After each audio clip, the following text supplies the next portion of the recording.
Hello, and welcome to episode 90. It's another mini milestone of the SheGulls podcast, powered by Albion Obsessed, the one and only podcast dedicated to Brighton and Hove Albion women's football team. I'm your host, Duncan. As ever, I am joined by fellow Albion fans, Ben. Hello, Ben. Hi, Duncan. By Claire. Hello, Claire. Hello, Duncan. And, of course, by Abby. Hello, Abby. Hello, Duncan. Hello. Yes, it's been a absolutely insane week of football. We've had 2 games. We've had season tickets going on sale. We've had several other things I'm sure that we've completely forgotten about that we can talk about later. We've had the PGA playing. I suspect there's some loan report. There's lots of bits and bobs flying around. And I must admit, one of the most challenging things I've had to do all week is cast my mind back to Wednesday's game against Chelsea and actually try and remember what happened. Because it's, you get all in the moment, don't you? It does feel like a long time ago. It does, doesn't it? It feels like an age ago. Yeah. But no, it was only 5 days ago. 5 days ago. I had to have a think then. I had to math in my head. Do the mappings. Yeah. So yeah, I think we will discuss Chelsea first. I think kind of I was going to say get it out of the way, but we'll debate the merits of that game in its entirety, and then come on to Liverpool, and then we'll obviously go on from there. So yes, we're going to make everyone cast their minds back to last Wednesday. I can't really remember what the weather was like. I want to say it was cold, but not too hot. Beautiful in the day, which gave you a false sense of what it might be. But we were all sensible and took our coats. Yes, that's right. I'm recalling it now. I almost got a sunburnt arm on the way there. Yeah. And then I almost got a frostbite arm on the way back. It was very similar in a way to Sunday, because when you were in the sunshine, it was very warm. Yeah. And as soon as you went anywhere near the shade, it was very cold. Yeah. So yes, I'm glad I took my coat as well. Absolutely. That's one of the benefits of obviously taking someone else's transport, whether it be by coach or by car, is you can kind of take everything you need, and then when you get there, assess how much of it you actually want to carry with you. So that's quite handy, really, isn't it? Quite handy. We got there quite early. I think the coach did too, if I'm remembering correctly. So we were sort of loitering, as we do in the sort of club premises, to watch the players arrive on the coach. So that was quite nice. Although we did get sort of kettled back quite far, didn't we? A bit further than we normally do. It was a bit of a weird one, but I will say, fair play, young Rebecca. Fair play. Yeah. She done a sneaky. She put on a jumper and she snuck in with the Chelsea fans and was right there at the door to let everybody in. I think she either made a friend or had a friend. Yeah, she just put a jumper on and was like, "Yep, I'm with these lot." I mean, it's even more remarkable if she made a friend right there and then, and that friend got her into the sort of inner circle, as it were, to actually stick her hand out and high five some of the players. Yes, I think when the Brighton coach arrived, she did remove said jumper to display her Brighton colours proudly. So chameleon-like act was off. Yes, she infiltrated the ranks. So good on her. You got to do what you got to do at the end of the day. So yes, so I mean, 7 o'clock kickoff. It's nice to see some games under the lights, isn't it? I love feels a bit special.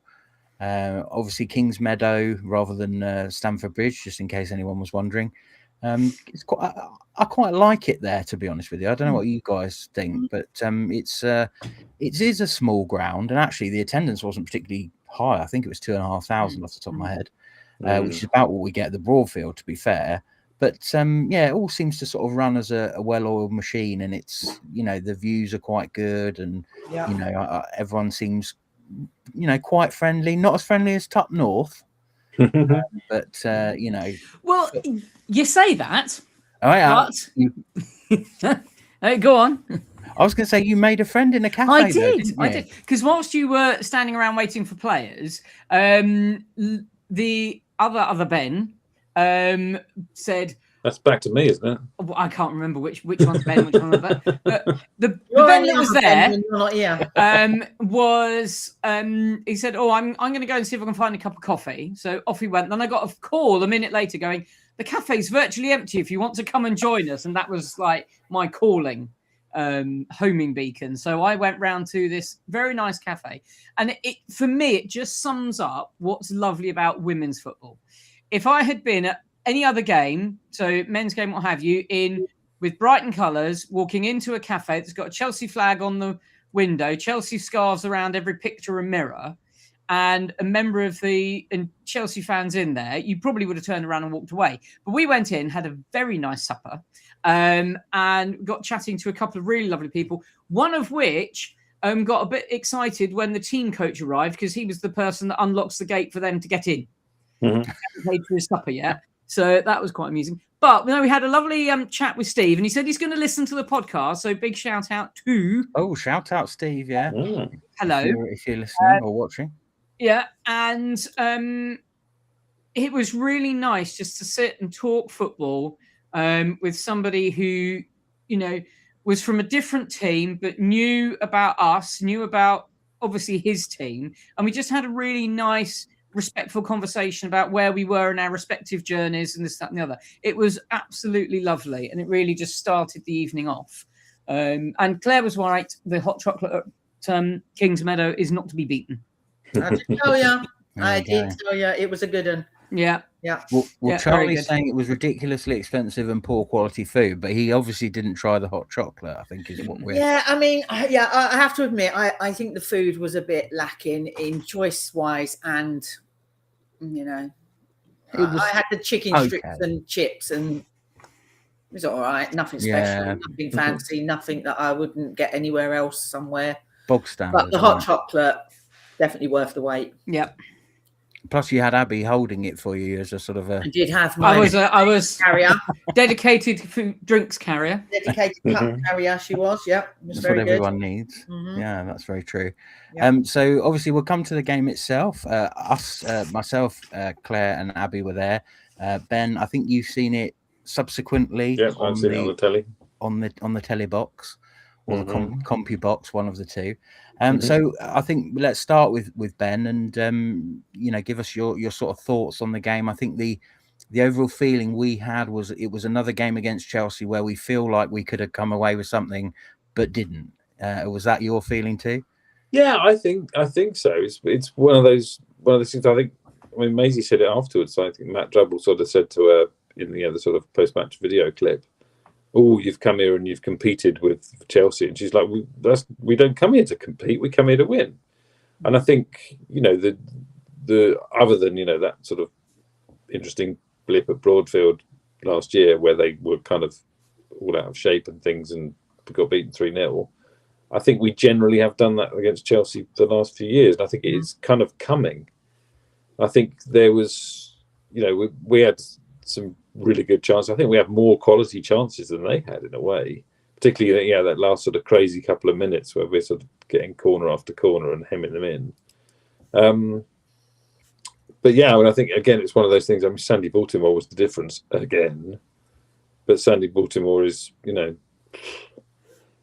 not great going backwards, but she's just unstoppable going forward. I think sometimes I really felt for Rachel McLaughlin. But again, it's one of those things where it's not a free hit anymore because we want to be getting points off these teams rather than just whatever. So, but it should be a sort of morale booster to be able to come toe to toe, even if you're coming away with nothing. And I think obviously the important milestone as well was the first WSL goal for Carla Camacho. He said, waving his little flag. I think it did get a strange sort of curvy deflection off the boot of Lucy Bronze, but I think that took it into the bottom right hand corner, and I think it had not touched Lucy Bronze, it would have gone in the top right hand corner. So I'm quite happy to give that to Carla and credit to her and stuff. And she made the chance herself, I think, I think that was the most pleasing thing, wasn't it? That it was all from her work. So although it does get a deflection, it's very much if you do that work and you get the shot on target, anything can happen. And as we always say, if you don't shoot, you don't score. Yeah, so. It's a funny old one though, because it's difficult. I haven't heard anything from Han Hampson about it, but it really did look like she was shaping to let it go round the post. And I think it surprised a lot of people. I say the commentators. It was Emily Herbert and Emma Byrne, actually, who was fantastic, because it's so good to hear a sort of pundit who knows who we are. But yeah, they thought it had gone behind the goal, because sort of just wide and then rolled behind the net. But it was like, oh, it's gone in. But yeah, so I don't know what Hannah Hampton was thinking, because even if it was going wide, it's going wide for a corner. So why wouldn't you want to stop that? I don't know. But yeah, I mean, to say, credit to Carla, great stuff. Monkey off her back with a bit of luck. And yeah, I think, one of these days we are going to beat these people. Yeah, and I think it's exactly like you say. Obviously, it's not. We don't want to go anywhere and look to just compete, but you have to take the positives when you do compete. I think, especially, I would say this season. Last season, both games felt very close. This season, when we played them, we were not good at all. And I think maybe there was a little bit of a concern that suddenly they'd got much better than us again. Whereas it actually felt like this was almost like reverting to the norm, which is we always give them problems. We just don't seem to be able to come away with that result, which obviously a couple of seasons ago we should have. So it's like Maisie said, it's great to play them close, it's great to compete, but that's not what we're going there to do. And ultimately, when the season comes to an end and you're at a certain place in the table, no one sort of goes through and goes, oh, well, we very nearly won that game. And, if we'd only done this in that game, that's very much something that we analyse on a in-game basis. But at the end of the season, that's all, you've forgotten all that stuff. You just see the result. I think I remember most of them, actually. Yeah. Oh, well, yeah. Someone has to. Someone has to for research. I still remember that penalty at Tottenham that we didn't get. I thought Which one? Which one? And I still remember the fact that we were 2-0 up at West Ham and then conceded 3 in 10 minutes. And I still remember blah. Yeah. They don't leave you as easily, those ones, do they? So absolutely. Claire, how about you? What did you sort of think of the Chelsea game from our vantage point in the stands there? Yeah, I mean, I think Ben pretty much covered it. I think that's exactly. It was a game where I think we started off well, then we kind of fell out of it a bit. Chelsea came into their own. They managed to take their chances. We didn't. And then Carla gets one and you think you're back in it. And then they go, no, you're not. And then that's it then, really. And, the second half we played much better. And I mean, the last 15 minutes, I think if we had a striker, we might have won that 3-4 and, got 3 or 4 goals. But it's the story of our season, isn't it? We're playing well.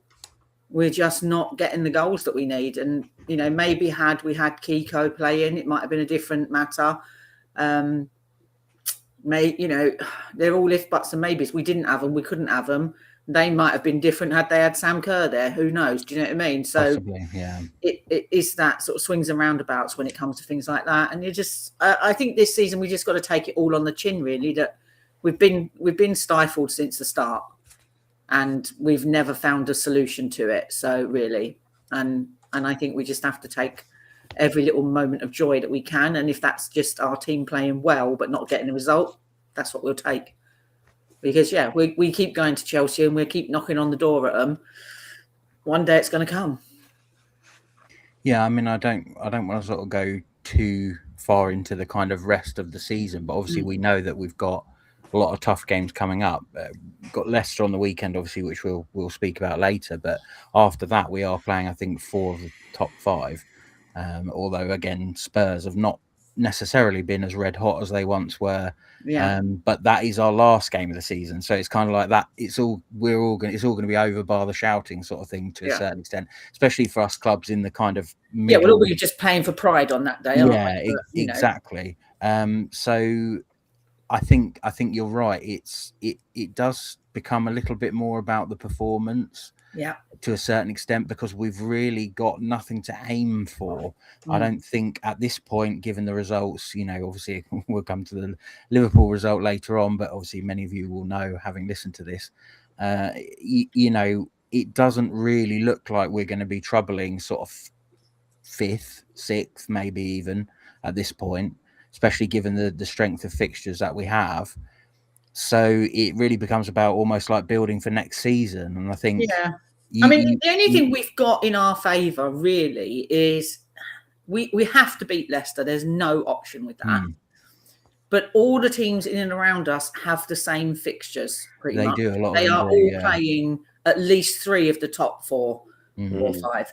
So potential is we could sneak ourselves into 6, which would be a reasonably good end to the season. But it kind of is a bit like last season. That finishing 5th kind of the number outshone the performances a little bit. Do you know what I mean? Yeah, I'm not sure we were really deserving of a 5th place in any league, but that's how it fell apart. That's how it landed. We take it. I'm not sure again that we deserve to be 6 if we manage it, but I'm going to take it. I don't care. I will still take it. Absolutely. Yeah. And I mean, I think, the players will want to win every single game. Absolutely. Like we said before. I don't think there's any question about that. And I think it's a bit of a shame, I would say, that we're getting to this point and it feels like, I wouldn't say the season's gone to waste, but it's been a bit of a fallow year. It doesn't really feel like we obviously wanted to take the next step after finishing 5th. And I think effectively what we've probably done is stood quite still. And what that's meant is that 1 or 2 teams, especially London City, coming up and spending a lot of money. And then you've got teams who have got a little bit better incrementally and, so on and so forth, like an Everton, like Villa bought 1 or 2 new good players. Liverpool obviously creeping up since they had a decent January, although, like you say, they're another one of those teams who have got to play a lot of the top sides, in their remaining fixtures. But it just feels like a bit of a shame, bit of a waste in a way, because it's kind of like like I say, we wanted to go on from where we were last season. We wanted to build, and it feels like we've kind of just been knocked back a peg or 2, and that's a shame. Yeah. But I think that's just it's been a series of things. I think we didn't get off to as good a start as we did last year. Obviously, we didn't get perhaps the striker that we needed in the summer. We had Michelle, who I think they were sort of, everyone was banking on improving and so on and so forth. Then she gets injured. We can't replace her because it's not during a transfer window. We get to January and I assume it then became quite difficult to get a striker because everyone knew we were after. We got one and then loaned her back out. So I don't know what. And no one's ever explained it. So what the complications are with that, I don't know. It could be a work permit issue or something, things like that. But we certainly didn't rectify anything in January, and then it kind of feels like from then onwards, it's been difficult to square the circle of us saying that we're better this season than we are last. I don't think we are. So that I think some departments we are. I suppose we've certainly conceded a lot fewer goals this year definitely. than we did last. And we've only lost one game by more than 1 goal, which I think if you factor in the fact that we haven't had a striker all season, again, we don't want to necessarily go down that road again, but if you factor that in, and that's a goal scorer who would get you, I don't know what Nikita got last year, was 8 or 9, something like that. If those 8 goals come in from a striker, you're drawing some of those games, you're winning some of the ones you drew, and so on and so forth. So it's a difficult one to sort of reconcile, as it were. But anyway, we need to get Abby's thoughts on Chelsea, of course. So yes, other than meeting Steve, which was obviously a pleasure, we know it's all about, in the women's game, it's all about the experience. It's not just the game. But how did you find it on Wednesday night, Abby? It was, well, I mean, the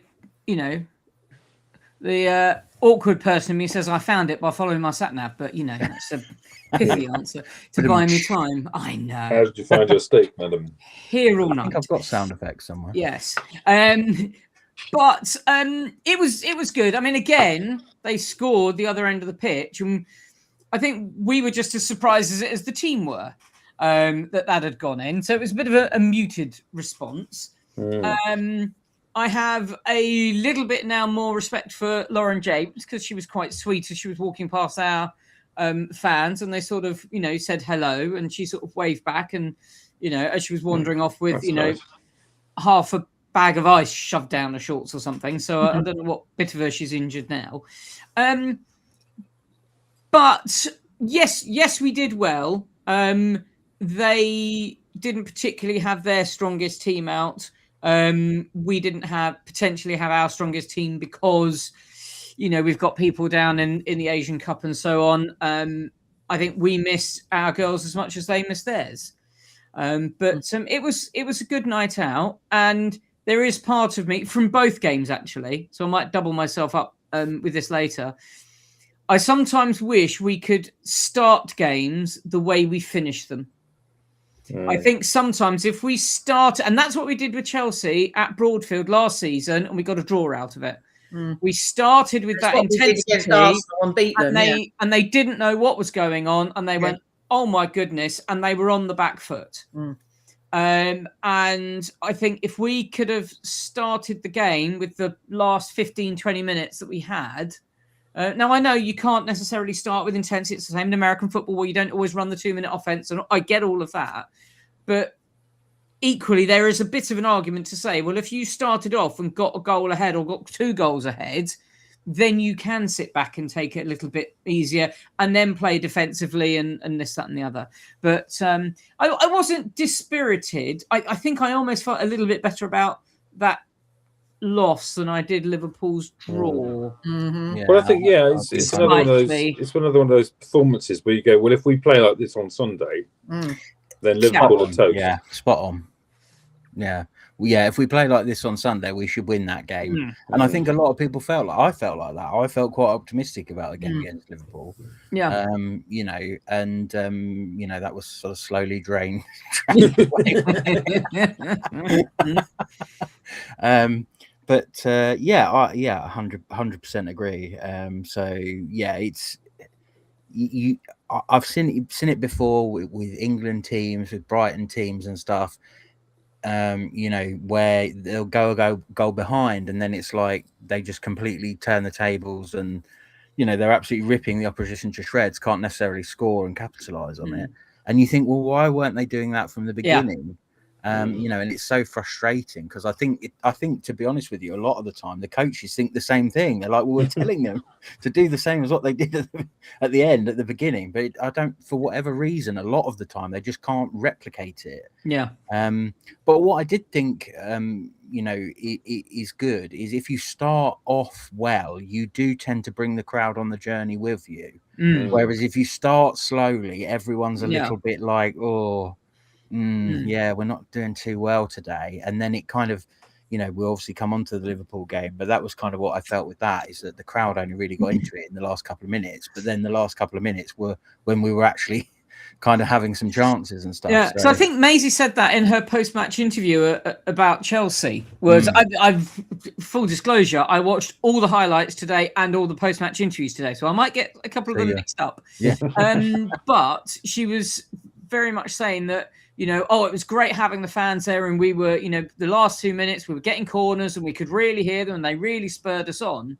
And it's like, yes, we were trying to do that the entire game. And it's a bit difficult in the first half when they are at the other end of the pitch. So that's slightly different. But we were very much trying to, bring them on. And I sometimes wonder if we need to flip the script and get that, last 15-minute intensity and drive in the first few minutes. Particularly looking forward to Sunday. I think if we did that against Leicester, again, not to steal my thunder from later on, that might actually be the difference in that game, because I don't think they've got enough to come back against it. But we'll talk about that in the second half of the podcast. Little look forward for everybody. I suppose it's that element of like you were saying, that the crowd, kind of roars them on and they feel that. I think that you have to realise that it works the opposite way around. Sometimes if the crowd is quiet, you need to give us something to cheer about. And that, I feel like this season compared to last has been really lacking. We've still been a team that goes down a goal a lot of the time, or we're under the cosh a lot of the time, or we very often don't seem to be on the front foot. And I just think as a fan, obviously we are going to keep chanting, and particularly away from home. Obviously, you've got the kind of quote unquote hardcore. We are going to keep singing. We are going to keep doing that. But I just think, especially at home, we need to be more of a front foot team, because then you would get the fans in on the journey, and then it becomes, it can get loud. Yeah, it really did get loud at the end. I think that's exactly what happened last season, wasn't it? We started. Do you remember how I was going on about the first game about Everton? It was my favourite game the whole season. It was literally because that's what they did. They came out the blocks, they went bang, bang, bang, and they said, "We're having this," and you were just like, "What? What on earth has happened over the summer?" Do you know what I mean? You were so exciting. And then, so you just, it brought you, carried you on. And then the next game, they scored another 4 goals. And you're like, that is exciting. And when it's exciting, you will get people excited. Yeah, it's a really simple solution. Yeah. And, even if you're not scoring goals, but you're having a crack. But it's so often nowadays we sit there and we all say it, they just turn and go backwards. And I know sometimes you can't go forwards if there's nowhere to place the ball forward. Why isn't there? And why is there no movement sometimes? Because we had it last season. We had that movement. People were in positions. They were getting the ball. They were running down the wings.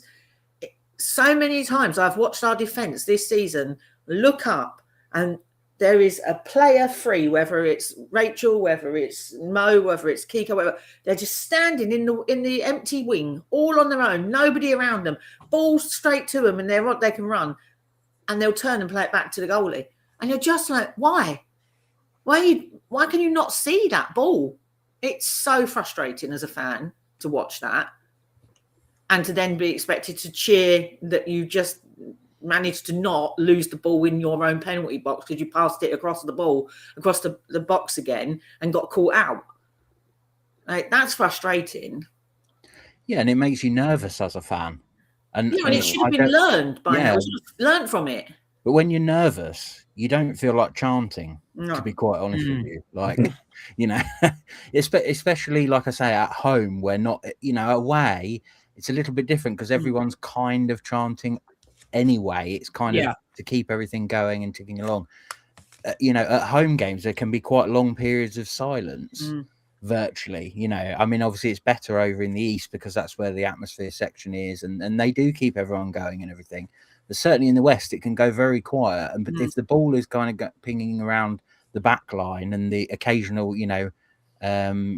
there's the occasional sort of stray pass that puts you into danger, you just feel very nervous. And when you're nervous, you're not really, you can't look away, but it's not necessarily for the right reasons.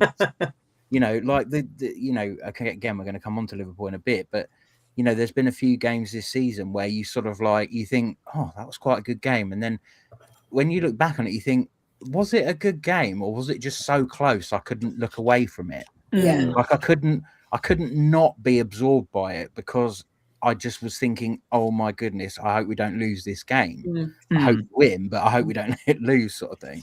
So I think there's two different ways you can bring the crowd on that journey. And sometimes it's getting the goal, etc., etc. And like you say, Claire, sometimes it's just not, it's making, the crowd almost feel like you're enjoying your football and you're progressive and you're, whereas some of the passing around the back, some of the, lack of care on the ball, I would say sometimes, where they're passing it to no one in particular or just hoofing it clear or whatever it may be. It just doesn't, to be fair, I have no issue with hoofing it clear when you need to hoof it clear. Yeah, exactly. Trying to play it out and throwing it to a player that's got 3 players on and get stuck. We did that to Lasada last season, and it caught us out all the time. And they were doing it again yesterday. It's really frustrating. It's not helpful to your own confidence, And you just I thought we'd got past that. Thought we'd moved on from there. Yeah, absolutely. I think probably we'll obviously move on from Chelsea fairly quickly because I think we've forgotten a lot of the ins and outs. I think, but I do think it does bear talking about that. Obviously, both their goals come from crosses, and obviously the first one was headed in by probably not. I'm not 100%, but Gonna say. probably the shortest player on the Chelsea team, and probably on the pitch. Full stop. To be quite honest with you, so I'll start with Abby on this one. Do you think Brighton have a problem with crosses, or do you think it's just a general? Do you think it was isolated more to that game, or do you think it's just, that's kind of we're so good sort of centrally that the opposition expose us more down the flanks? I think Chelsea are one of those teams that if you have got a weakness, they will come and find it. And I think we saw, particularly with Thompson, just why they spent so much money getting her over. She's blooming quick. Really blooming quick down the side. And but when I saw the replay, I was like, how did she get that? She's got springs in her feet. It's a good header. It was very good header. Yeah. Very good, shame it was against us, but never mind. But I don't. The thing is, I'm not entirely sure we've been consistent enough to sort of say we are susceptible to these things or not. And our defense this game was different to almost any other game because we were missing Mwaka, we were missing Charlie. So they are sort of trying to, not pull together what we've got. That's very unfair to the girls who played, because who played were very, very good. But there's something with the whole team that I think spanned over both the games, and potentially more actually Liverpool than against Chelsea, but that they didn't necessarily look like they were communicating properly. And I think that is, possibly what happened with that goal. But it was very good. But no, I don't know. I mean, how does somebody that dinky score when you've got, such a tall defense as we had? But, one of those goals. That's the ultimate question, isn't it, really? Is that she shouldn't be getting... She effectively had a free header. She does really well for someone who you wouldn't necessarily put down as kind of having the ability to, with a pinpoint header, score with a pinpoint header sort of thing. She did remarkably well. But I think, Ben could probably speak to this. I think Dario referred... I think it was Dario that spoke about it, about Caitlin passing on the 9. So I know that obviously Rachel kind of was quite isolated out on the right, which I think someone in an ideal world should have been giving her a bit more protection. But because she's so isolated, Caitlin gets drawn out, and then I think you carry on from there, Ben. Yeah. Well, that's it. I mean, Caitlin, I don't know if it was under orders or whether just instinct, but Caitlin is basically marking Aggie Beaver-Jones. And again, I don't know if it was by design, but Aggie Beaver-Jones had drifted out to the corner of the box, whether it was because she wanted to get the pass or whether it was to draw Caitlin out. But Caitlin follows her. And that's where Dario's saying, she should have maybe, who she would have passed it to, I don't know. But when the striker goes out of your position, you pass them on to, you say, oi, it might have been Rachel normally because Rachel's on that side. Or it might have been one of the right-sided midfielders coming back. You pass that player onto them and you say, you look after Aggie Beaver-Jones, I'm staying here in my zone kind of thing. And then the Baltimore cross comes over. It's a good cross, but if Caitlin is in the 6-yard box waiting for it, that's landing the other side of the halfway line. But because she's sort of coming back, and I don't know if she's realising a mistake at the time or whatever, but she suddenly realises that she needs to get back more towards the 6-yard area where she should be defending, and by then it's too late. That goal was more disappointing to me than the first one, really, because nothing against Caitlin. I don't, possibly just instinct or possibly orders to just keep an eye on Beaver-Jones. I don't know, but that's disappointing in a way because that was our defence being pulled out of shape. Whereas the second goal has got a bit more sort of luck involved in it, really, where the ball falls in the sort of ping pong around the 6-yard box. But so that it was some amazing skills from Baltimore, but we ought to have dealt with the cross because we ought to have had the tallest player on the pitch. Yeah, absolutely. I'll bring Claire in on the second goal, because I think this was something we spoke about at the time, and I think from our perspective, although, and you may wish to disagree with me, but from our perspective, the second goal, it's a cross again, but it's a low cross into the box, and on initial sort of look, I thought it had kind of just hit a load of bodies and fallen to Lexi Potter, who just sort of tucks it away nicely, but she was kind of 4 or 5 yards out from goal. She just picked a spot where Chia couldn't get it, and it was hitting the back of the net. Watching it kind of again on replay, actually, it's Thompson again, who, although the ball kind of ping pongs around, it falls to her, and she actually does like a very short layoff to Potter, who can just sort of tap it in because of the pass from Thompson. But what I wanted to speak about, and like I said, I think we spoke about it at the time, is the fact that for whatever reason, whenever the ball drops, like in the penalty area, if it's in the opposition penalty area, it always goes straight to them and they clear it. And if it's in our area, it always falls to the opposition and they score. Do you think that is just sheer like it's unlucky, or do you think like you make your own luck, and there must be something that that would maybe help us there? Yeah, I think there is an element of make your own luck, because like you say, you've got to be in the right place at the right time for that ball. You don't, they are hedging their bets as to if that ball comes in, goalie saves it, chances are it bounces off her. Where's it going? These top players are making those decisions, like snap decisions, like I'm going to be in that position right there waiting, and if it comes to me, I'm scoring. And that's why they score, because they are well ahead of the game. They already know what the chances are of where that ball's going to land if it comes in. And the foresight for Thompson to see that ball come in and go, there's a player over there, I'm just going to touch it to her. In seconds, her brain came up with it, and that's what you're paying millions of quid for. It's how fast somebody's brain works when it comes to that. We have not had, a striker, as we know, but we have attacking players on the pitch, and rarely do any of them have the foresight to go, "Ooh, Fran's running into the box. You might have a crack with a goal. Should I be in there too, just in case?" No, they're not doing it. They're not thinking about it.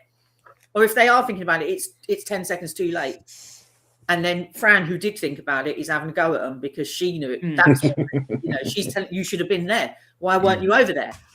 And I think that's we said it the last couple of games. You can guarantee if the ball falls loose somewhere, it won't land to one of our players. Yeah.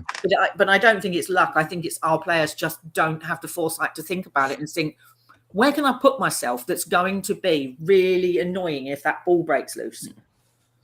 Yeah, and it's funny you should mention Fran, because I think again, I don't know whether I said it at the time or whether I thought about it afterwards, but the goal that kind of reminded me of what we should be doing was when we scored against Everton last season away, and there was like a really neat bit of interplay between Fran and Nikita that set Fran up for quite an easy finish. When I think 9 strikers out of 10, when the ball goes to Nikita, just shoot.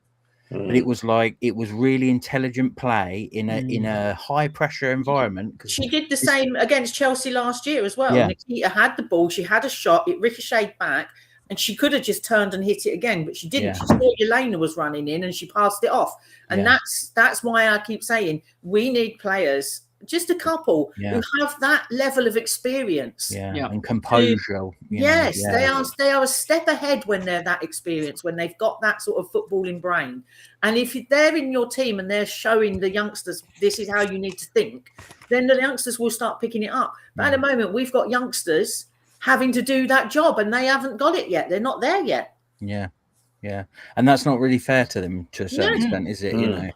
They're kind of there by circumstance rather than by design. And again, I mean, take Carla for example. My little chairman of the fan club position. I mean, she's got this great goal and stuff, but I think there was an element that she was taken off at half time, and I think there was an element that Dario felt she wasn't necessarily doing the job they wanted to do. And that she still is only 20, and so she hasn't got she's got the sort of the eye for goal, give her the ball within, with 10, 15, 20 yards out, and she'll put it at the back of the net. But she still kind of hasn't got that sort of instinct. Because there was one incident, I said that, that Fran runs in on Hampton to put pressure on her because she's had a back pass to her. She's literally right in her own 6-yard box. And Hampton has to rush, but she's got an easy pass out to the right back position where Lucy Bronze is standing. And Fran just turns round and shouts, I presume, potentially at Carla. I don't know if it was particularly Carla or just everybody else. But Fran's like, why is Lucy Bronze free? That should have been. I'm putting pressure on Hampton, making her rush, and you're the people that are supposed to be making sure that Hannah Hampton hasn't got an easy out ball.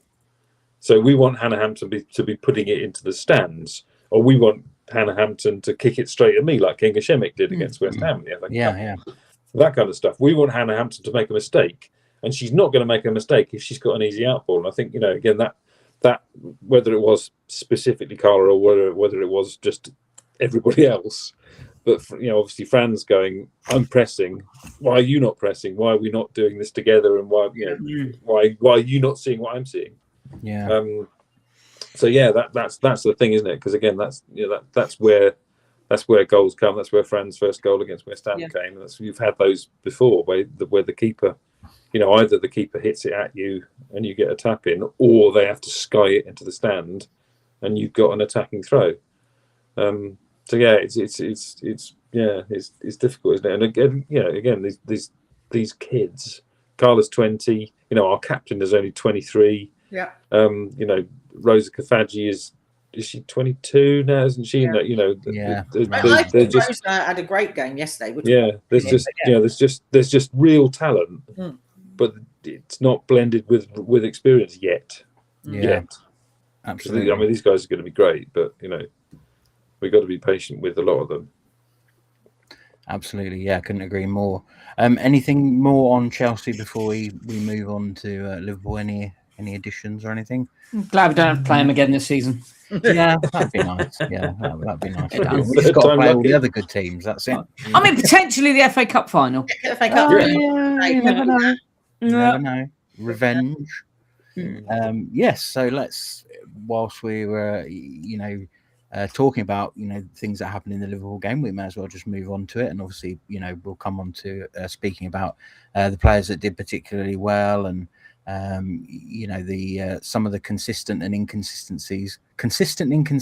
I think there were as well, a few as well throughout that game. So I will start with Abby on this one. So just to set the scene, if you're not familiar, it was a lovely day yesterday.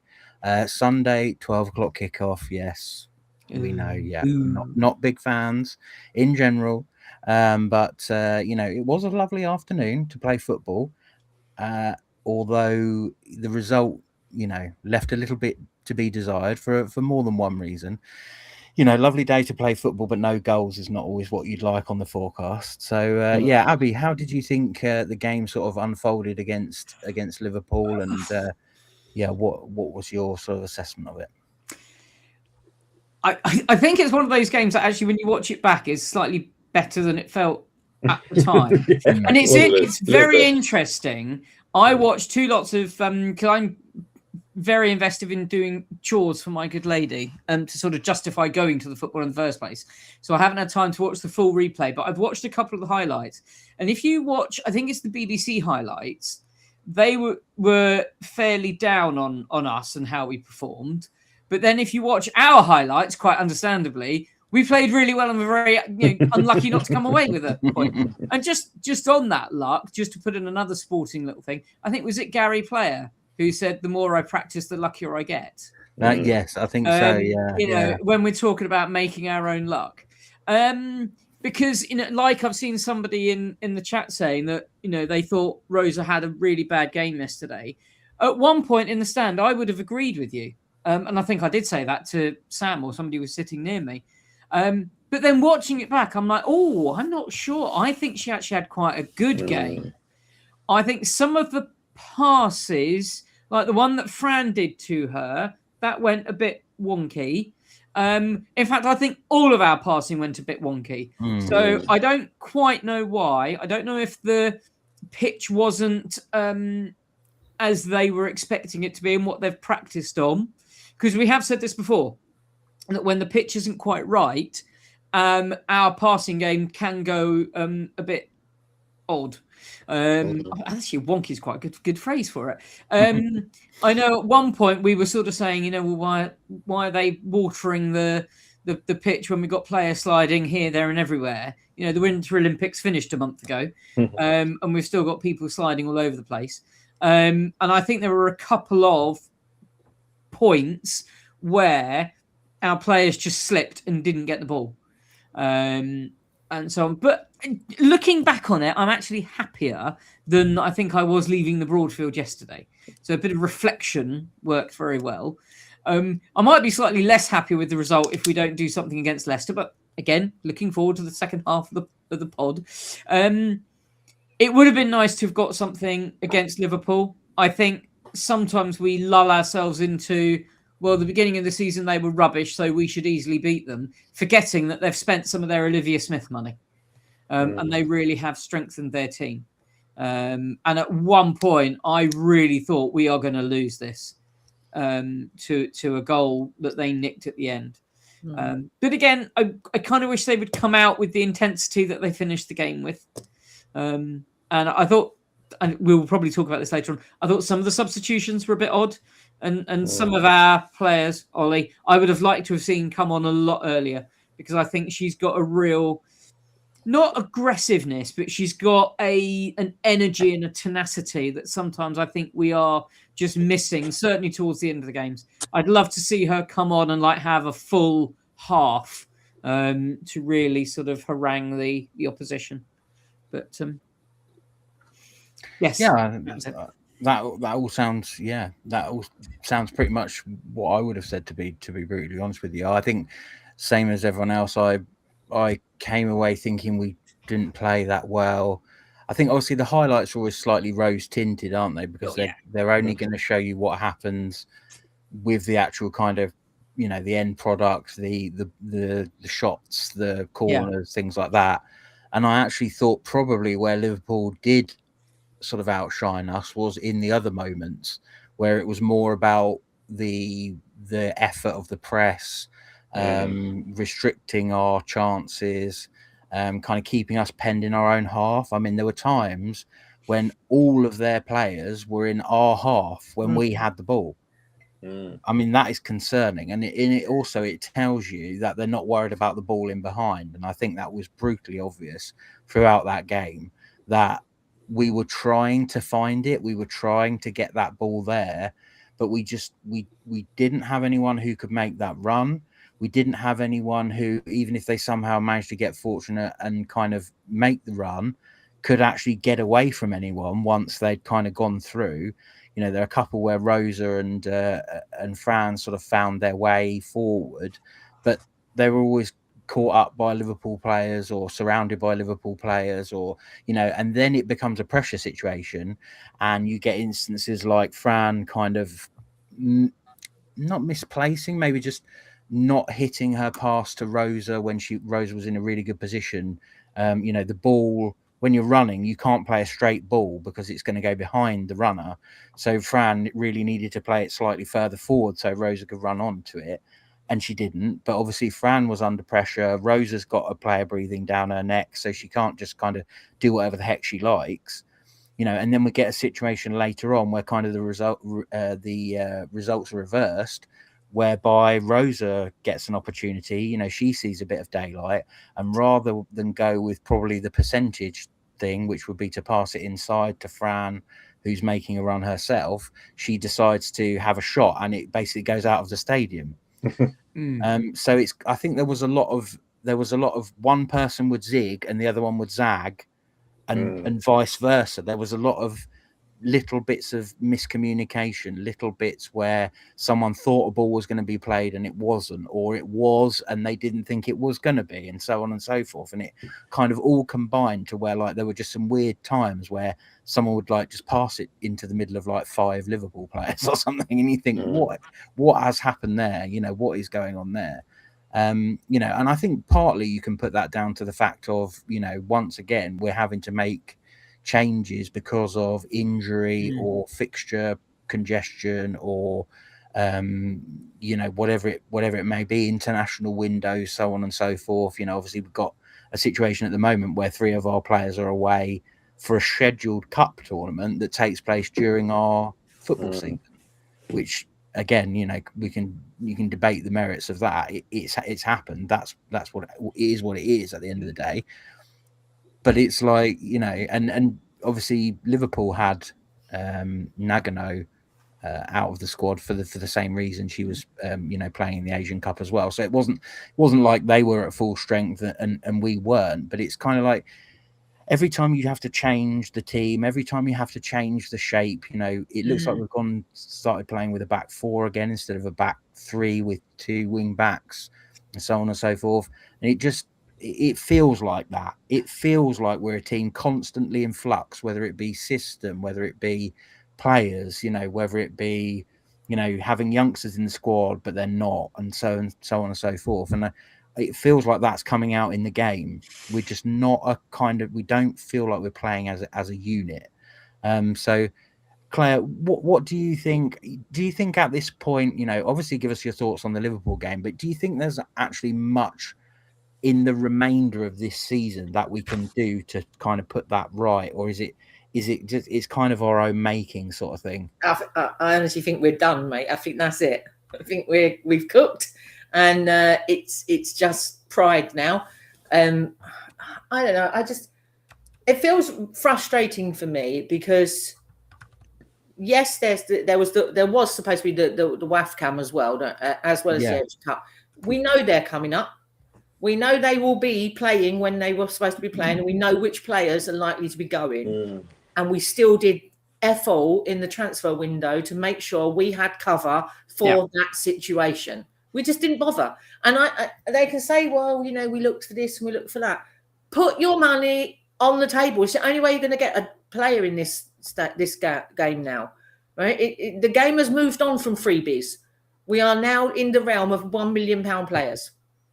So if you're not going to pay for it, expect your team to start dropping down the league, which is what's happened to us. We don't have the players to fill the squad to be able to fill the positions that are taken when somebody like Kiko goes off or Minami goes off.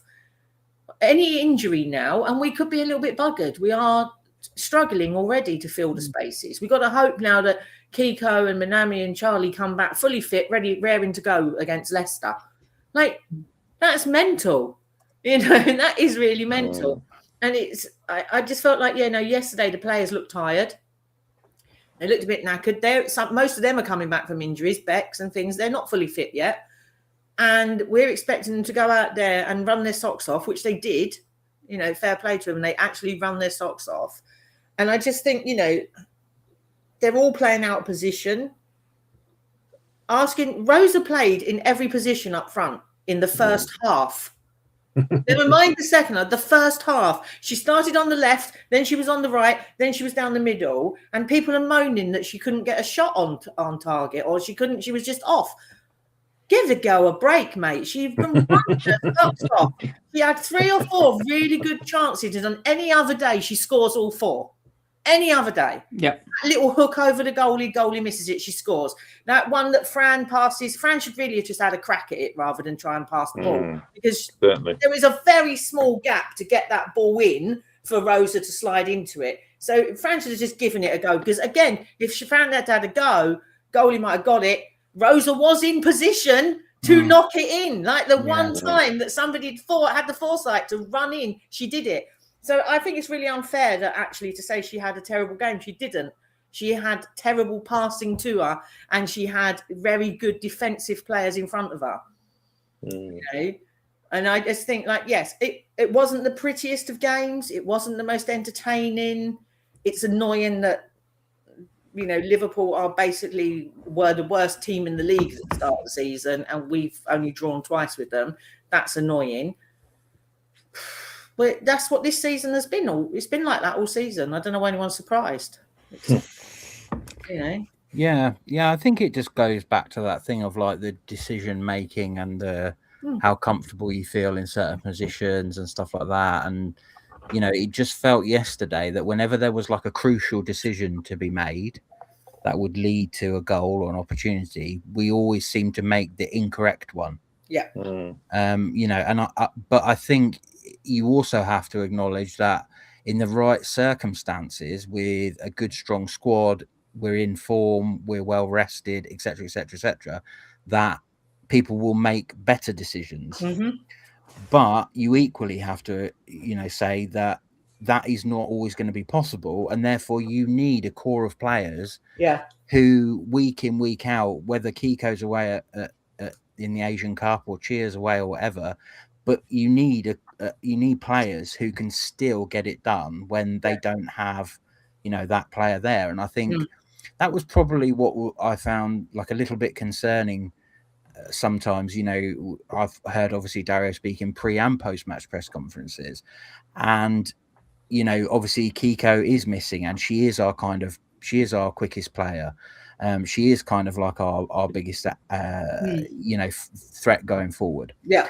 But are we really saying that if Kiko doesn't play, we can't win a game of football? Are we really saying that if Charlie goes away on international duty with Australia, that we can't not give away goals to headers and so on and so forth? So I think that's where we have to get better as a team, as a squad, is we have to be able to acknowledge the fact that at certain points during the season, you're going to be feeling it. You're going to have some inconsistency in selection. You're going to have injuries, but that we feel confident, even with that going on, that we can win games and that we can compete. And to a certain extent, this season in particular, I think for a multitude of reasons, but you know, one of them probably the sort of lack of depth in the squad. It's almost like, you know, we haven't got X player, so we can't do this. And it's like, well, why should it be on X player just to be responsible for that for the whole team? It shouldn't be. You know, if Michelle doesn't get injured in October, well, we're in a different place. Yeah, we are. But why are we putting it all on the shoulders of a 19-year-old on loan? Yeah. Like, you know, that is my sort of issue with that kind of thing, is we should be better than having to say, well, this one player isn't playing, so we can't do this. Or we can't do that, you know. And I think that's probably shared, you know, by a lot of people at the club. And I think it probably is shared by Dario. He doesn't want to have to rely on one player, you know, to do this or whatever, and one player to do that. And, you know, so I'm inclined to agree with you. I think this season is the hole we've dug. However, whenever, whoever dug it. I feel like we're hoping now, like, yes, we should beat Leicester. If we don't beat Leicester, then I don't even know if I'm going to go and watch any more games this season, because it's just ridiculous. We've got to beat them. End of story. But then I think, you know, we come up against Arsenal then in the rearranged fixture. If Arsenal beat Chelsea in the Champions League, that's all they've realistically got to think about, is winning that Champions League again. If Chelsea make it a bit difficult for them, and they've got Spurs in the middle of that, maybe we play them on an off game. Maybe we get a draw. Maybe we beat them again. Do you know what I mean? Maybe that's how we got to look at it. Is we're not going to beat them because we're better than them. We'll be beating them because they don't turn up. And I'll take that. I will take that all day long. Do you know what I mean? And it's the same with Man United or Man City the following week. I don't think we beat Man City. I think they will be cruising to win the league, and they will do us. We might turn up against them. We might play well, but they'll do us. And then it's Man United. Again, if they're still in a cup, if they're still in the Champions League, don't really think they will be. If they're not, they will want to secure Champions League for next season. They're not gonna mess around. That's going to be a very difficult game for us to get points out of. And then we play Spurs last game of the season, where we could take the points because it's the last game of the season, and I don't think it will make much difference to either team. I don't think Spurs will be doing anything, and they're a bit in free fall anyway at the moment. So we might beat Spurs. So I think potentially out of the last 5 games, we might get 4 to 6 points, sort of thing. Which would probably be if we beat Leicester as well, would start to creep us up towards the amount of points that we got last season. Yeah. You know, and I think that would probably be the narrative that would want the club would want to put forward, which is, you know, we had all this stuff going on, some of our own design and some external. Yeah. But we still achieved it. You know, look what we can do if we now give it full bore in the summer, sort of thing. So yeah, I mean, they only get to say that to me if they do go full pelt and spend the money. If they don't buy people in the summer, then I think they will lose a lot of people on the fan base. I think people will just go, it's excuses, and you're never going to spend any money. You've got no interest. So they have no choice. They have to go out and spend money this year. They didn't spend any last year, really. They have to go out and spend big time this year. Yeah, I think so. We need to get Ben's thoughts on the Liverpool game. So Ben sits slightly further along with me, so sometimes spots the odd thing that I don't, certainly. So also he's not necessarily picking up children's things that they've dropped on the floor, and etc. etc. So, or not normally anyway. So yeah, Ben, what were your thoughts on the Liverpool game? Yeah, I mean, I'm a bit like Abby in that having watched the game back. I mean, I've actually watched the whole game back, and I feel a little bit better about it than I did yesterday. But still, it was a bit of a mess. You know, I came away probably feeling them. I mean, again, it's like Claire said. I mean, everybody put in 110% for the full 90 minutes, etc. But just the quality of sort of, well, not even the final pass, just the pass. There was just sloppiness all over the place. Now, I mean, speaking of sloppiness, I think you said Dario said something about the pitch was a bit squishy. I mean, again, it's been a nice week or so, but it has basically rained since 1973, hasn't it? So that pitch at Broadfield takes a lot of draining and a lot of time for the water table to get down again to normal levels. So. I think that didn't help. I mean, there were times actually, sometimes a ball would get hoofed forward sort of into the corner, and you'd think normally that would have just skidded off and gone out for a goal kick really easily, but it was sort of holding up, and that's sort of a bit of a giveaway that the pitch is quite heavy. So that didn't help. But again, same for both sides, isn't it? And I think just we had a lot of trouble just coping with the intensity that Liverpool were playing at. They were pressing very high, and they were pressing in numbers, and I think we just had trouble finding each other in amongst that. And as I think as Abby said, just passing to a player who had 3 Liverpool players surrounding them, obviously the passing out of the back thing I like, but it's the whole point of passing out of the back is to draw them on. And you draw their press on to create gaps behind them. But then we sort of drew them on, but then didn't really seem to have a plan. So quite often we'd end up giving it away because I think Maisie, somebody passed it to Maisie when she basically had Denise O'Sullivan standing on her foot, and Maisie ended up giving a corner away from outside the box, or it would just get hoofed up the field and it would just land at the feet of Jenna Clark or something. So.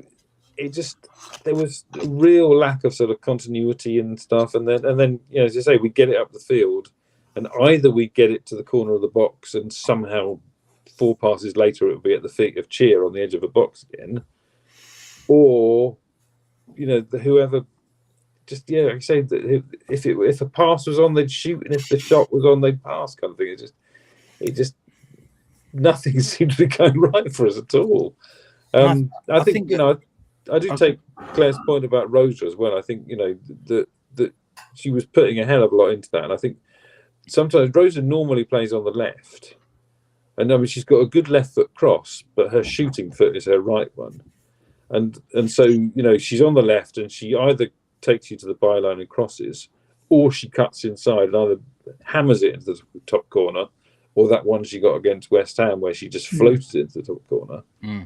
But she can't do that as consistently with her left, and so I don't know. It's just against people out of position all over the field, so it just didn't seem to work for me at all. Yeah, I think to your point, I think I would give Liverpool. I'll get my L's mixed up already. I would give Liverpool some credit because I do think that their constant pressing forced us to make the wrong decisions more often Yeah, than yeah, not. yeah, yeah. I It think so. forced us into quick decisions, and our decision making was just not up to, you know, the levels that we needed to overcome the fact that they were putting us under pressure basically from whistle to whistle. And I found that quite surprising. I expected them to do more like, you know, Brighton tend to do, which is we'll kind of go quite high at times, then we'll sit off to give our forwards a break and stuff like that. But they seem to be at it like 100%, like all game. And it was like, you know, I didn't think any of their midfielders or wide players, or really many of their players at all, had like a really good game. Statistically wise, it's looking at the statistics and stuff, you know, they had some possession, and you know, it was quite even between us and them and stuff like that. But it was almost like the stuff that doesn't get recorded, or it only gets recorded by really posh things that you have to pay a lot of money for.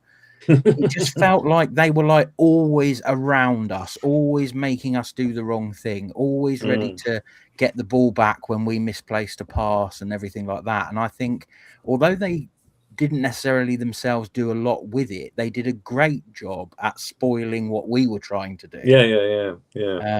So I think, you know, that's a really good point. And you know, I would say that's probably where they're starting to come good now, because I think before they still had that issue where like they haven't necessarily got that sort of star quality per se, and they've got a lot of players who are kind of good, not great, but they didn't have that intense pressing and the kind of, you know, forcing the other team back and playing high up the pitch. I think Gareth Taylor's brought that. And I think that's probably why they started off the season so badly, is that they were, you know, they didn't have an identity, and then equally they didn't then have like 6 or 7 star players where you could go, well, we haven't got an identity, but they're bloody good, so they'll score a few goals. Whereas they've got that now, they've got the identity, and you know, you do again sort of wonder if they'd had all their you know, the players that have been out with ACL injuries and they'd had Nagano and stuff, if that might have been the difference between them beating us rather than us having Kiko and stuff and beating them. You just, you know, you just don't or it know. could have been 3-3 or something.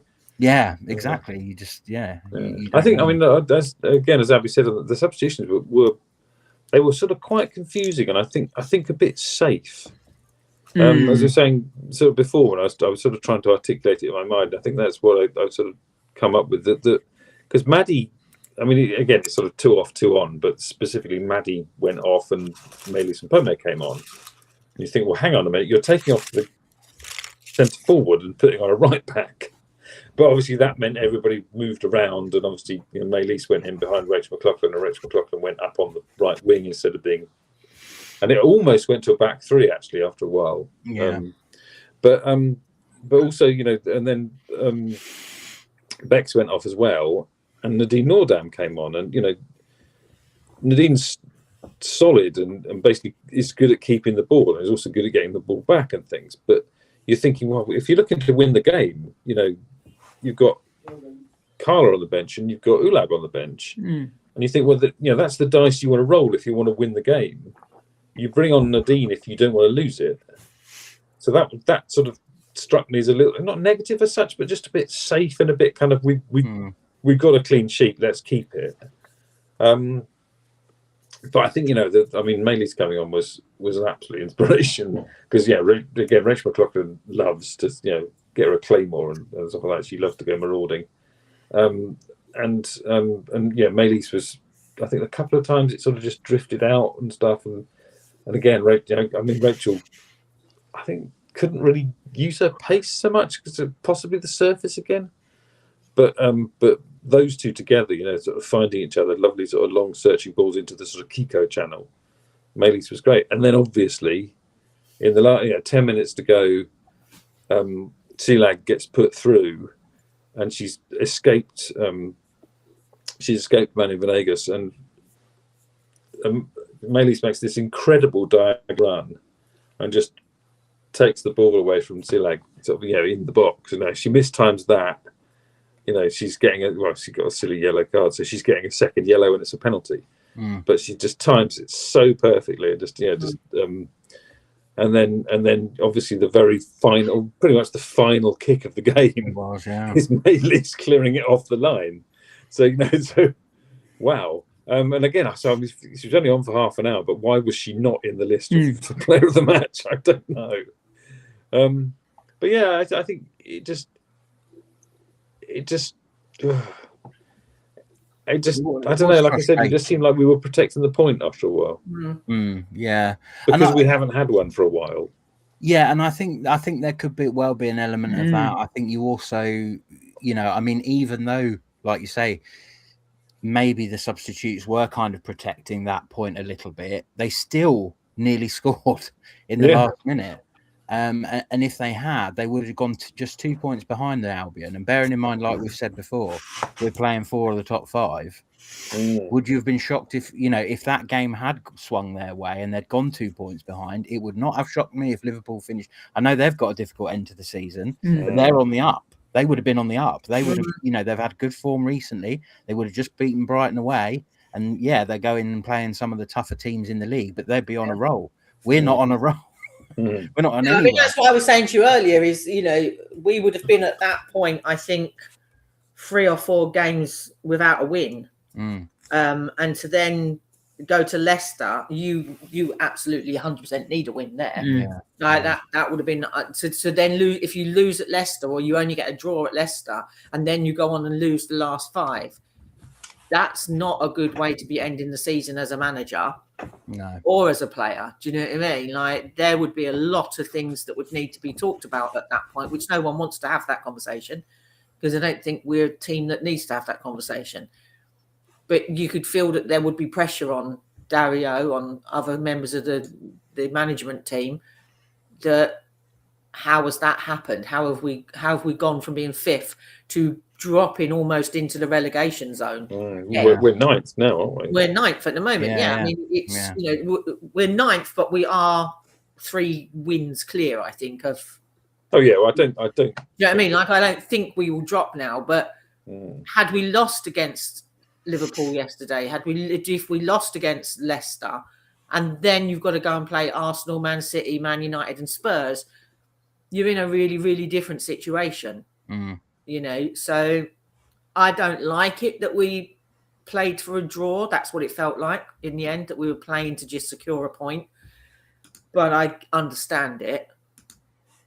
I think more so the sense I got that we were playing for a draw. I think it was more just we didn't want to give like a silly goal away, and we still nearly did. Yeah, we were playing not to lose. Simple as that. Yeah, we did nearly win. We hit the bar right near the end, and I think it looks to me like either the defender or the goalkeeper gets a hand on it to get it. I think it almost parts Jenna Clark's hair.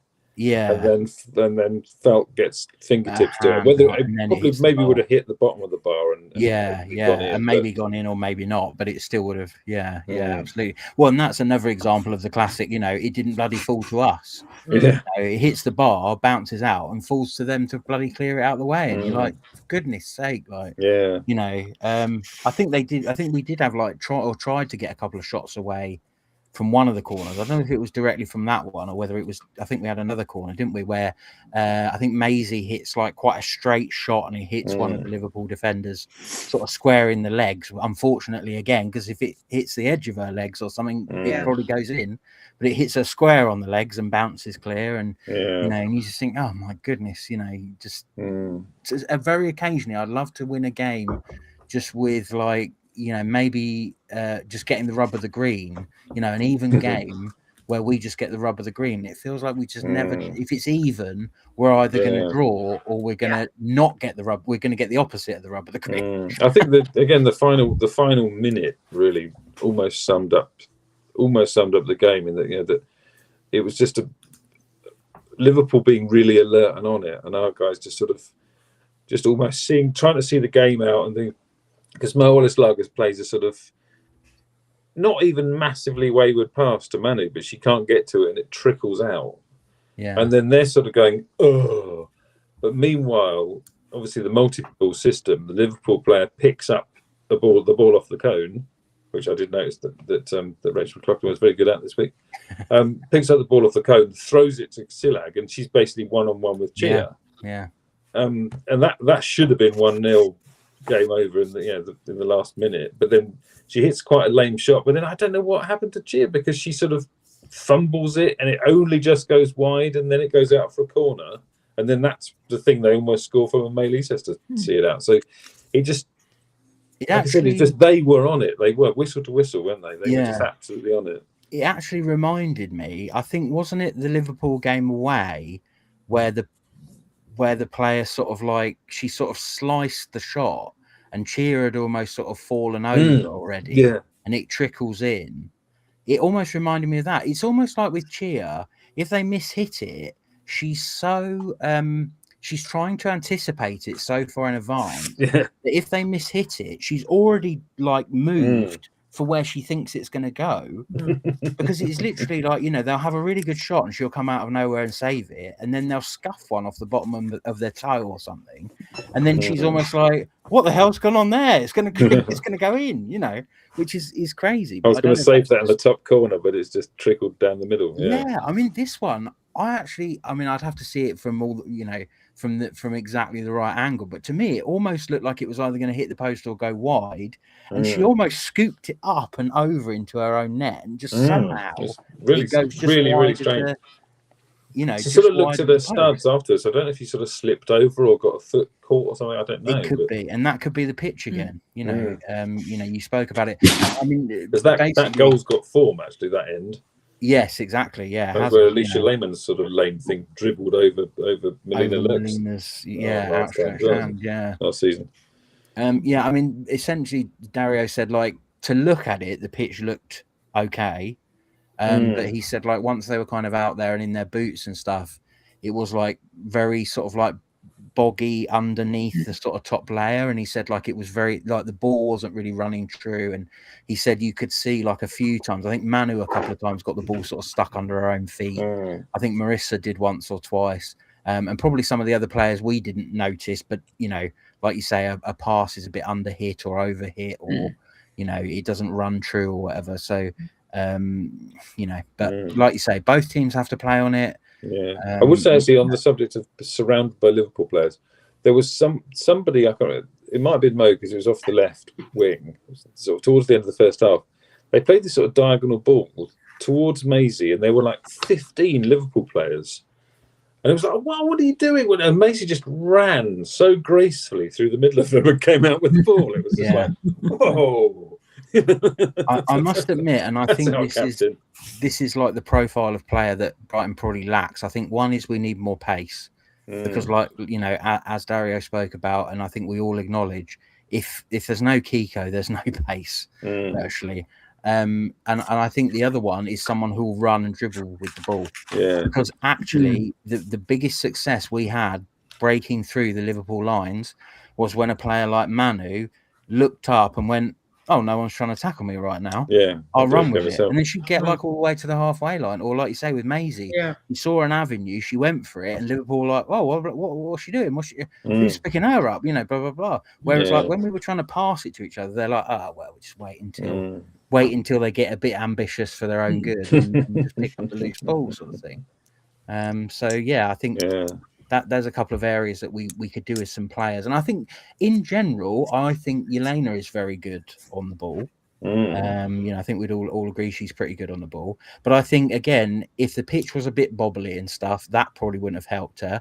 And also, this is where I think the high press worked really well at countering the danger of Yelena. It wasn't that any one of those midfielders played out of their skin. They were just always there so that she couldn't quite turn or couldn't quite get away or couldn't quite get the pass across. And, I think our whole midfield was kind of nullified by them. And they were okay with that, because that wasn't how they were going to get their goal anyway. Whereas to us, it was kind of like we felt a bit neutered in a way by that. But also, I think there may well be an element as well of having an international break. They've come back, and then we've had 2 games in quite very quickly. Yeah. And yes, I completely get that we did know that the Asian Cup was happening and we could have prepared for it and need the better squad and all that sort of stuff. But we should have played the Chelsea game on Saturday. Yeah. But because they were in that silly cup thing that we Yeah. don't care about, it was moved to Wednesday. And, you know, I think potentially you add that, you know, they've been away. They've then had 2 games without really time to reflect on the Chelsea game before they're then going straight into pre-match for Liverpool. And we're missing 3 key players. Yeah. And the pitch wasn't quite right and probably sapped some already tired legs. And Liverpool are better than we were expecting them to be. I think all of these little things, like kind of the marginal gains that, you know, some of the cycling teams, well, one of the cycling teams does, it was almost the opposite. It was in isolation. Death by 1,000 cuts. Yeah, it wasn't a massive thing that we played Chelsea on Wednesday, except it's come from having not played together for 4 weeks or what have you. You know, and you know, it's having the Asian Cup wasn't a bad thing, except then we're playing on Sunday. And the pitch we could normally have coped with, except we're without our 3 players and this. And I think they all sort of come together to just be, it wasn't a brilliant day at the office, but we didn't lose. We didn't lose. And we go to Leicester on Sunday. I think it's like you say, with the games in close succession, because Bex Rayner probably wasn't going to be playing 45 minutes on Wednesday. I think obviously he took Carla off because Carla wasn't doing what he wanted to do as well as he wanted to do it, despite scoring. So Bex came on at half time, and maybe she would have come on for the last 20 minutes or something against Chelsea, and then she starts the game, and she played like just over an hour, didn't she? Yeah. So she's literally, can't remember how long ago it was. It was West Ham last year. She broke her foot. She's not been full training for that long, so she's she's a bit still October. So she was still basically wasn't really training properly until Christmas, and so she's so there's a lot of sort of not entirely match fit yet legs out there, having to play 2 games in 4 days. So I mean there's a lot there's a lot there's a lot of reasons, but I think it was more sort of heads than legs, I think, really, as well, because we knew they were going to press, and we didn't really seem to have an answer to it. I think that was the big problem. I would say on the subject of the ref, because there were people talking about the ref quite a lot in the comments. It was Adi Sonaye, who we've had a few times this season. I really do rate him awfully highly, but I think there were a couple of. I mean, obviously we got Rosa and Maylis basically both got booked on almost the same blade of grass. Maylis for tripping over Alejandro Bernabé, and Rosa for just pushing Kerry Holland over. But there were a couple of bookings on their side that I thought he ought to have made. There was a quite early on. Grace Fisk basically went in late on Bex and stamped on her ankle, which I mean, looking at it in isolation, that's what Maisie got sent off for last season against Palace. It was pretty much a very similar thing, and I think he didn't even play advantage. I think I didn't see it at the time. I just saw Bex go down. I've only seen it on the watching back, because my eyes were following the balls. I don't know if his were as well. But again, where's the lino in that situation? And then quite late on, Denise O'Sullivan did the same thing to Maisie, and he gave us a free kick, but that was a very bookable challenge, which he didn't book her for. So I was a bit disappointed in that. And I think as well the Liverpool, they've changed their ways a lot, because I was very, very upset with the way they played against us when they beat us at the Amex. I thought they were a disgrace to that sacred, that sort of classic red shirt. But they still time waste sort of kind of instinctively. Every single one of their corners I went at had a 3-course meal, came back, and they were still lining up. Every single dead ball situation, they'll take as long as they can. And I think he warned Falk to hurry up taking a goal kick in like the 88th minute, and that's kind of a bit late by then. And there's another thing that, I mean, it's, again, this isn't a criticism of him, because it's just something that's in the game now. I kind of call it the Liverpool foul, where the player will basically, there'll be 2 players running for the ball, or they're going for the same ball, and the Liverpool player will just stop or slow down slightly, and then our player bumps into them and they fall over, and that's a foul. And it's like, it's kind of almost, the Liverpool players almost obstructing, but because they're taking contact, they're falling over. There's something that, that's what, I mean, effectively that's what Maylis was booked for, although she obviously used both hands to sort of as well. But that was, that's just something that really irritates me, and it's just a kind of, it's a way of defenders that I've not seen any other. I'm sure other teams do it, but Liverpool defenders basically will. I'm trapped down in our corner by our corner flag. I'm just going to stop and let this player bump into me, and I'm going to fall over, and I'm basically going to buy the foul. And it's kind of, it is a foul, but it's kind of like, that almost needs a rule change or something, because it's really annoying. It's kind of cheating. It's just one of those things like shepherding the ball out for a goal kick, where technically it probably should be a foul because it's obstruction. Because you're not trying to play the ball. You're just there was something in the Premier League with the same thing I thought the other day, and it was like, oh, that's not a foul because he was like minimal contact or something like that. And I was thinking, well, yeah, but they haven't tried to play the ball, have they? Like, it's not, presumably making a challenge, you're supposed to try to play the ball. If you don't play the ball, I don't know whether you can necessarily say it's not a foul. I don't know, but Jade Riviere is a really bad one for that. Yes, she did do that. I was going to say, I think every season there's always a new trick that one team comes up with. Absolutely. We noticed it a couple of seasons ago, didn't we, about the 70-minute goalkeeper going down, and it took 2-3 seasons for everyone to catch on to it. And I think that like every season there's just a new little trick, and I would just like it for once to be us.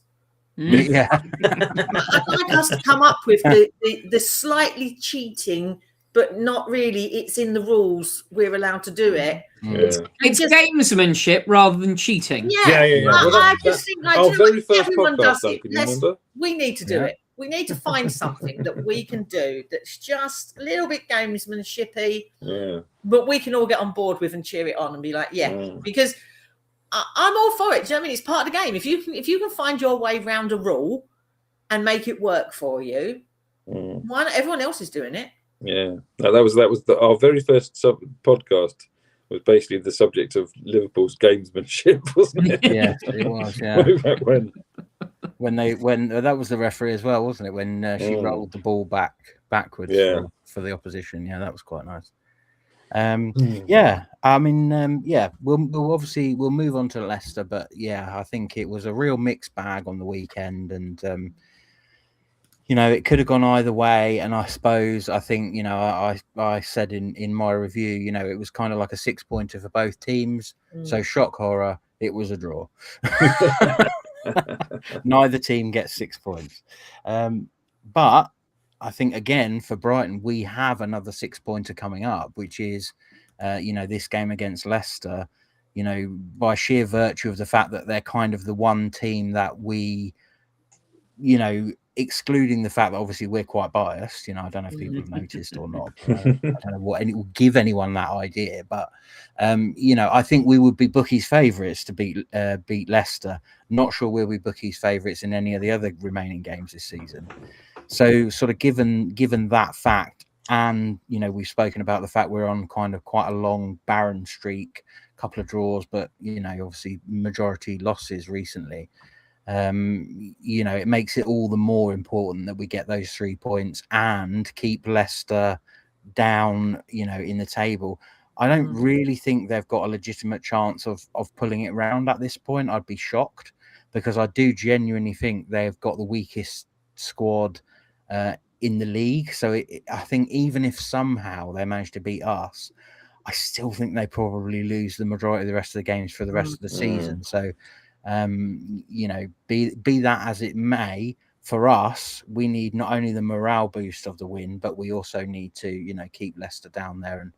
And, shame though it is, Leicester they don't put a lot of money into their team, but they're a good club, good supporters and stuff. And, they obviously made the move to the King Power, which is where I must confess I'm not travelling to. I'm not going to the game this weekend. Naughty me. It's actually, I think, only the second game I've missed this season. I think I missed Liverpool away. I'm going to miss Leicester away. But yeah, the King Power is quite a nice stadium to go to. Obviously, it doesn't really get filled up for the WSL, but they have put some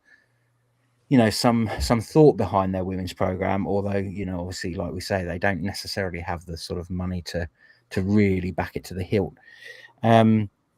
That being said, obviously, like I say, it is away from home, so that always presents a slight challenge. And I think we've all got in the back of our mind what happened.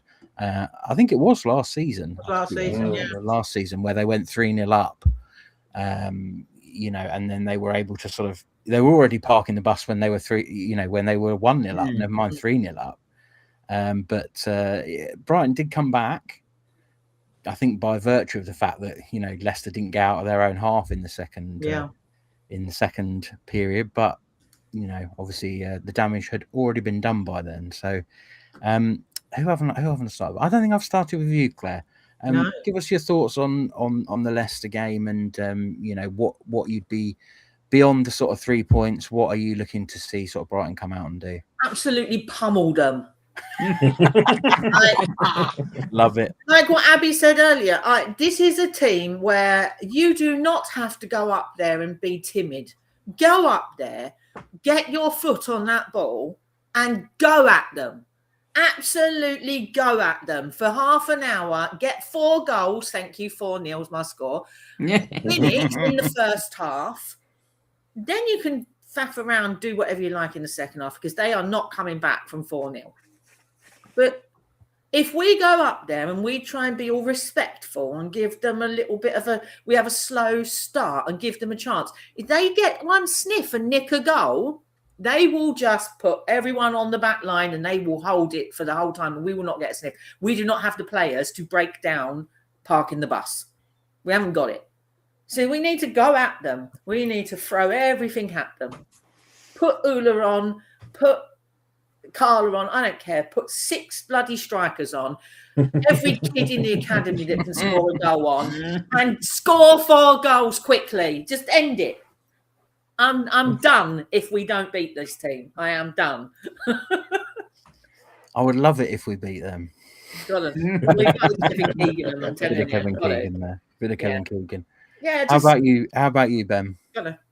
Yeah, I mean, yeah. I think we can all get behind that sentiment. That's what we've got to do. We've got to come out. We've got to hit them hard. I think we did give them too much respect in the Amex, and they could have nicked one early, and then once we got the one, I think it was beyond doubt, and then the second, but then they got one back. But I think it still wasn't in doubt.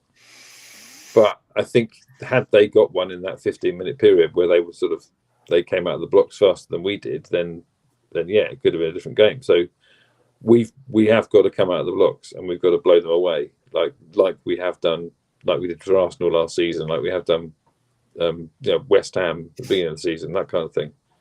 Just smash them, get like 3 in the first 20 minutes, and then we'll see. But I think, as Claire said, you can't let them have a sniff. I mean, they did, there was a sort of sliver of hope. I think they would have done us a favour if they'd beaten Villa yesterday. And they went 1-0 up through somehow through Alicia Lehmann. She's not as bad a footballer as I keep pretending. But yeah, I mean, I don't think they were going to hold out forever, which they didn't. Man City put 6 past them this year. I don't expect we'll beat that, but Man United put 4. We put 4 past them at the Amex. I think we should be blowing them away, and in the first half, so we can not relax in the second half, but we can play some nice football in the second half, and then maybe get a couple more. Yeah. I have to say, the irony that the one game that we've got the possibility of blowing the opposition away and not having to worry about the rest of the game being the game that I'm not at. It's not lost on me. And if that happens, you are not attending another game for the rest of the season. Right? You are staying at home. How much is it worth? Joe Price. Just very briefly on Charlie's comment, he just asked, will we have Kiko back? In theory, yes. They're supposed to be coming back on Tuesday, but we have heard that there's a possibility Charlie might not be back as early. We're not sure about the 2 Japanese players, but Charlie, we think, has been affected by some of the air traffic things and incidents and stuff that have been going on. So I would have thought if they end up having to come back sort of Thursday, Friday, then they may not play much of a part. But if the 2 Japanese players are back on Tuesday as expected, I would have thought that they would be okay to play. They're both experienced internationals, so it's not like they would never have been through Other than something like catching this up with a before. bit of jet lag, they should be fully fit. They've been training for the last 3 weeks and they haven't played full games. So they should, even if you only put them on for the first half, get those goals and then take them off and give them a rest. Like, I think so. The only that, difference with Charlie is if she's later back, and obviously from her perspective, she hasn't done that kind of flying back and forth. I also think if out of the 3 of them, the one that you do lose is Charlie, I think we could cope with it because Melise is back. Probably, because Melise and Marit are both back. We could probably jig it in that position that we'd be okay. Yeah, that's the but position. I think Kiko is the one we have to have Kiko play. Yeah. Okay. Yeah. Good point. Ben, I need to get a score off you before I go to Abby, so that we're not. I've just automatically done 4-0 for Claire. I was going to say, Claire, I'm going to go. I think we'll get more, but I'm going to conservatively go 3-0. 3-0. Okay. But I'm actually secretly thinking 6. Yeah, I mean, I think if we get 4, we will get 6. Because I think at that point, they'll just capitulate. 4's on the way to 6, definitely. Well, we're going to find out whether Abby's going to smash it out the water and go above 4. Anyway. How are you feeling about it all, Abby? I'm very excited. I've been looking. This has been something that's circled in my calendar for a while, so I'm very excited about the game of the day. We did Leicester away last year. It's actually a very nice away trip. And my usual plug for the coach, there are still seats on the coach that for some reason Brighton Hove Albion won't advertise until the day before you go anywhere. But there are seats on the coach. So if you're sort of thinking, oh, this would be one to go to, this is one to go to. It is a nice stadium. There's a nice group of fans again. We got chatting to some of them half-time last time we were up there. I can't partake in the Yorkshire pudding wrap, but Claire had it. And will be again. I might even have 2, just so I'll have one for you as well. Yeah, that good. Yeah. And yeah, exactly. On the pitch, we've got to win. We should win. It depending on travel, they might not have Van Egmond, who I think has been somebody who's been quite good for them. So that might be in our favour a little bit. So I was going to go 3-0. I'm not sure I want to go down to 2, but I'm not sure if I want to go up to 5. Well, also, they can go for the same. Yeah, they do have a sneaky way of just nicking a goal against us, do Leicester. I might go 3-1. Oh, that's what I was going to go with. Dag nabbit. What are the bets on Shannon O'Brien again? It's always Shannon O'Brien. Yeah. To be fair, I think I've said this before. Leicester have actually got 2 or 3 English players who I would be very interested in rounding out our squad with, because I actually think they're Leicester's best players. It's not like I think there are a few other teams where the English players are the kind of a bit like us to a certain extent. They're kind of the ones slightly backfilling the bench and things like that. But actually for Leicester, they're best players. They're players who look like they could probably play for similar teams or better teams are English. I'm thinking probably Sam Tierney, Shannon O'Brien, who, despite the name, is English. It doesn't sound like she should be, but she is. And I think Asmita, I never know how to pronounce it. Aile, we were supposed to be interested in her before we signed Poppy Pattinson. I think. So although the other Goodwin sister as well, isn't there? Yes, yeah. Missy Goodwin, isn't it, that one? Yeah, and yeah, they've got a few players who I think will, even if they do get relegated, which of any of the teams, That will be a very good podcast for us to discuss which players out of all the other teams will we nick in the summer. We did one a bit like that, I think, last time, didn't we? With one player from each team we could steal.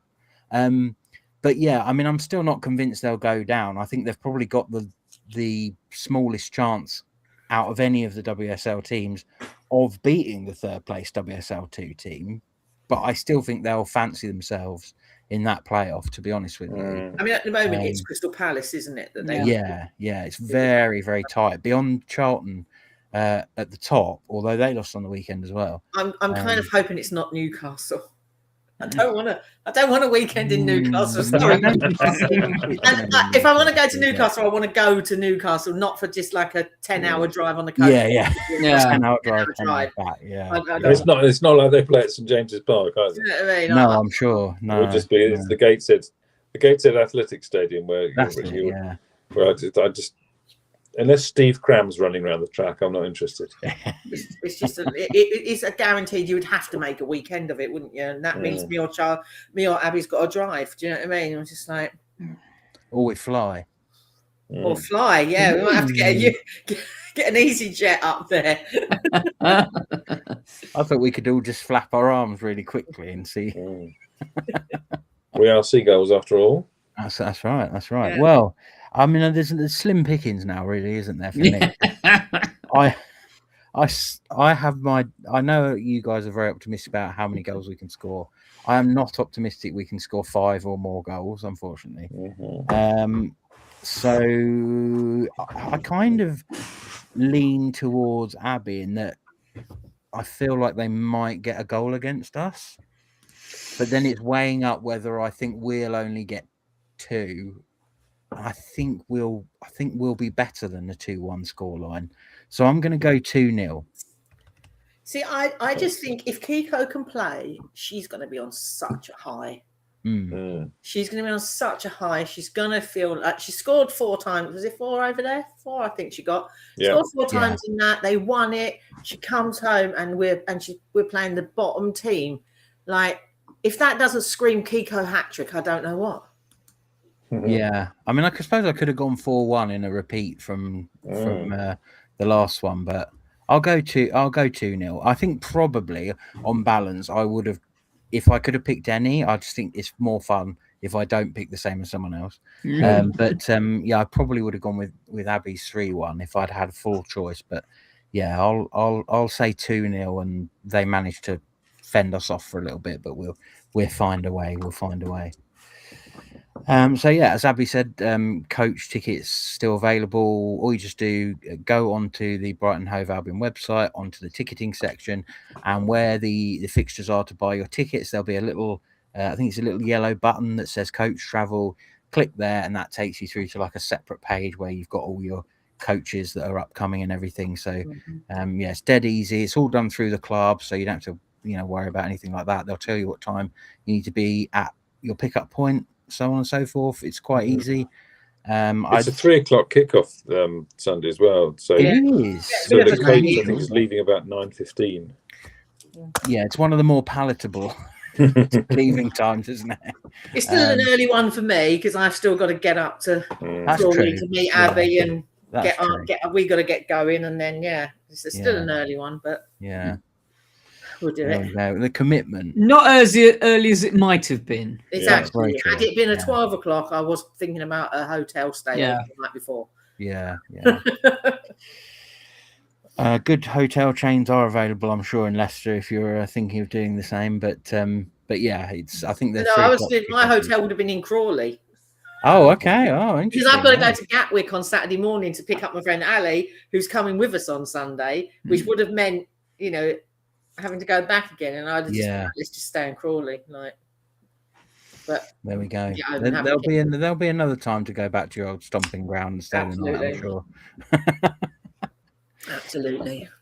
Yes. So let's cover a few of our other bits and bobs before we love you and leave you. We're trying to be a little bit more erudite this week. So I think the next big thing sort of on the docket is the season ticket renewals. So I'm sure many of you will have had an email drop into your inbox just the 5 minutes after they'd already gone on sale this time. So yeah, so eagle-eyed people who have been refreshing the website, day in, day out at 10 o'clock, just in case something happened, would have been quidsing, because they would have got the first choice of the tickets for the Amex. Because one of the big news items is that 4 to 6 games next season will take place at the Amex. There is a small caveat to that, which I noticed and then forgot and then noticed again, which is that they might not all be WSL games. It could be cup games. Which makes sense in a way, because I think sometimes we have cup games when there's an international window, which would be a guaranteed time when the men are not playing. Whereas sometimes with the WSL, sometimes we do, sometimes we don't. Yeah, that's the other asterisk, is depending on the schedules of the WSL and Premier League. It would be interesting as well to see, because everybody obviously says, well, once we're back in Brighton, we'll fill the stadium and blah, blah, blah. So it'd be interesting to see for a midweek game against Portsmouth, Charlton, whatever, because that's who we usually draw, how many people we can attract, because it's normally only about 300-400 at Crawley. Yeah. So you would be expecting to double that at the Amex, wouldn't you? But yeah, absolutely. It's a fart in a colander, isn't it? Is it really worth it? I just might as well play it. Yeah, I think also you will at some point, once the schedules are released. Obviously, that's kind of, again, the kind of big sort of asterisk next to it is also the fact that it could be 6. It's probably more likely to be 4, based on the fact that it will be to do with when games clash with our men's team, when it doesn't clash with Crawley, so that Broadfield's available, and so on and so forth. So there'll be a lot of tinkering around with that supercomputer that works out all the fixtures. Yeah. Also, obviously, we're having more games next season. We've got 2 extra home games. Yeah. So they will have to be slotted in. But again, you're finding 2 more games in the women's calendar. They've got to be worked around the sort of extra games that the men already have. They already play more league games, so, and in some instances they'll play that similar or slightly more cup games as well. So it's going to be a bit of a challenge, but I think the commitment to 4 or more, but 4 to 6, I think is it seems like they're wanting to be honest, not over promise. Which I think is sensible, because I think that way you don't disappoint people. If you're up front and you say, it's going to be between these 2 amounts, then that it doesn't feel like, if it is 4, that they're letting anyone down. And what I was going to say is, I do think once the schedules are out and they know a little bit more about when we're playing certain teams, that there will be an Amex only season ticket. It would absolutely shock me if there's not an Amex only season ticket. Or match pack, or whatever they want to call it, because I think this will be part of their ongoing effort to kind of train. Makes it sound like we're all pets, but do you know what I mean? Like, it's more to see where the land lies, isn't it? Yeah, start to get people regularly going to the Amex. We're going to have the women. We're going to have those tickets already in our season tickets, so they don't gain anything by us going or not going. No. They want to see how many extra people they can get to commit to going to Brighton regularly. Yeah. So, I suppose on the sort of slightly changing subject, but on the subject of that is that we noted, didn't we, on the nice little International Women's Day event at Rockwater last week, Fran mentioned the stadium. And then this week, obviously, on the Albion's own, I wouldn't say inferior to this, but different People podcast. Can make their own minds up. The Albion's own podcast. Paul Barber was being interviewed on it, and it's a lot of it talking about James Milner and blah blah, the men's team. But there's a couple of minutes, sort of after about half an hour, where they ask him about the women's team, and he talks about the stadium.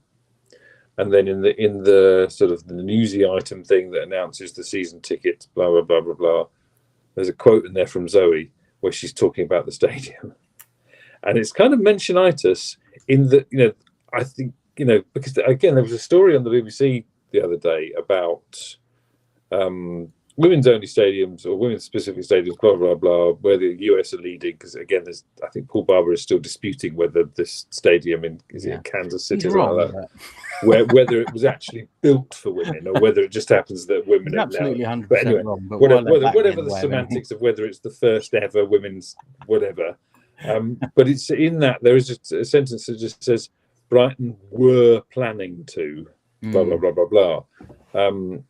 But obviously, if they were planning to and are no longer planning to, they wouldn't have mentioned it 3 times in the space of about 10 days.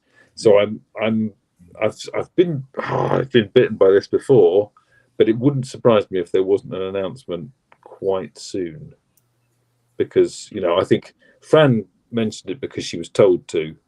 Paul Barber mentioned it because he told them to ask him about the women's team, and Zoe Johnson put a thing in the press release because she wanted us to remember that they were going to do it, and they wouldn't have done that if they weren't, touch wood, quite confident about telling us something soon.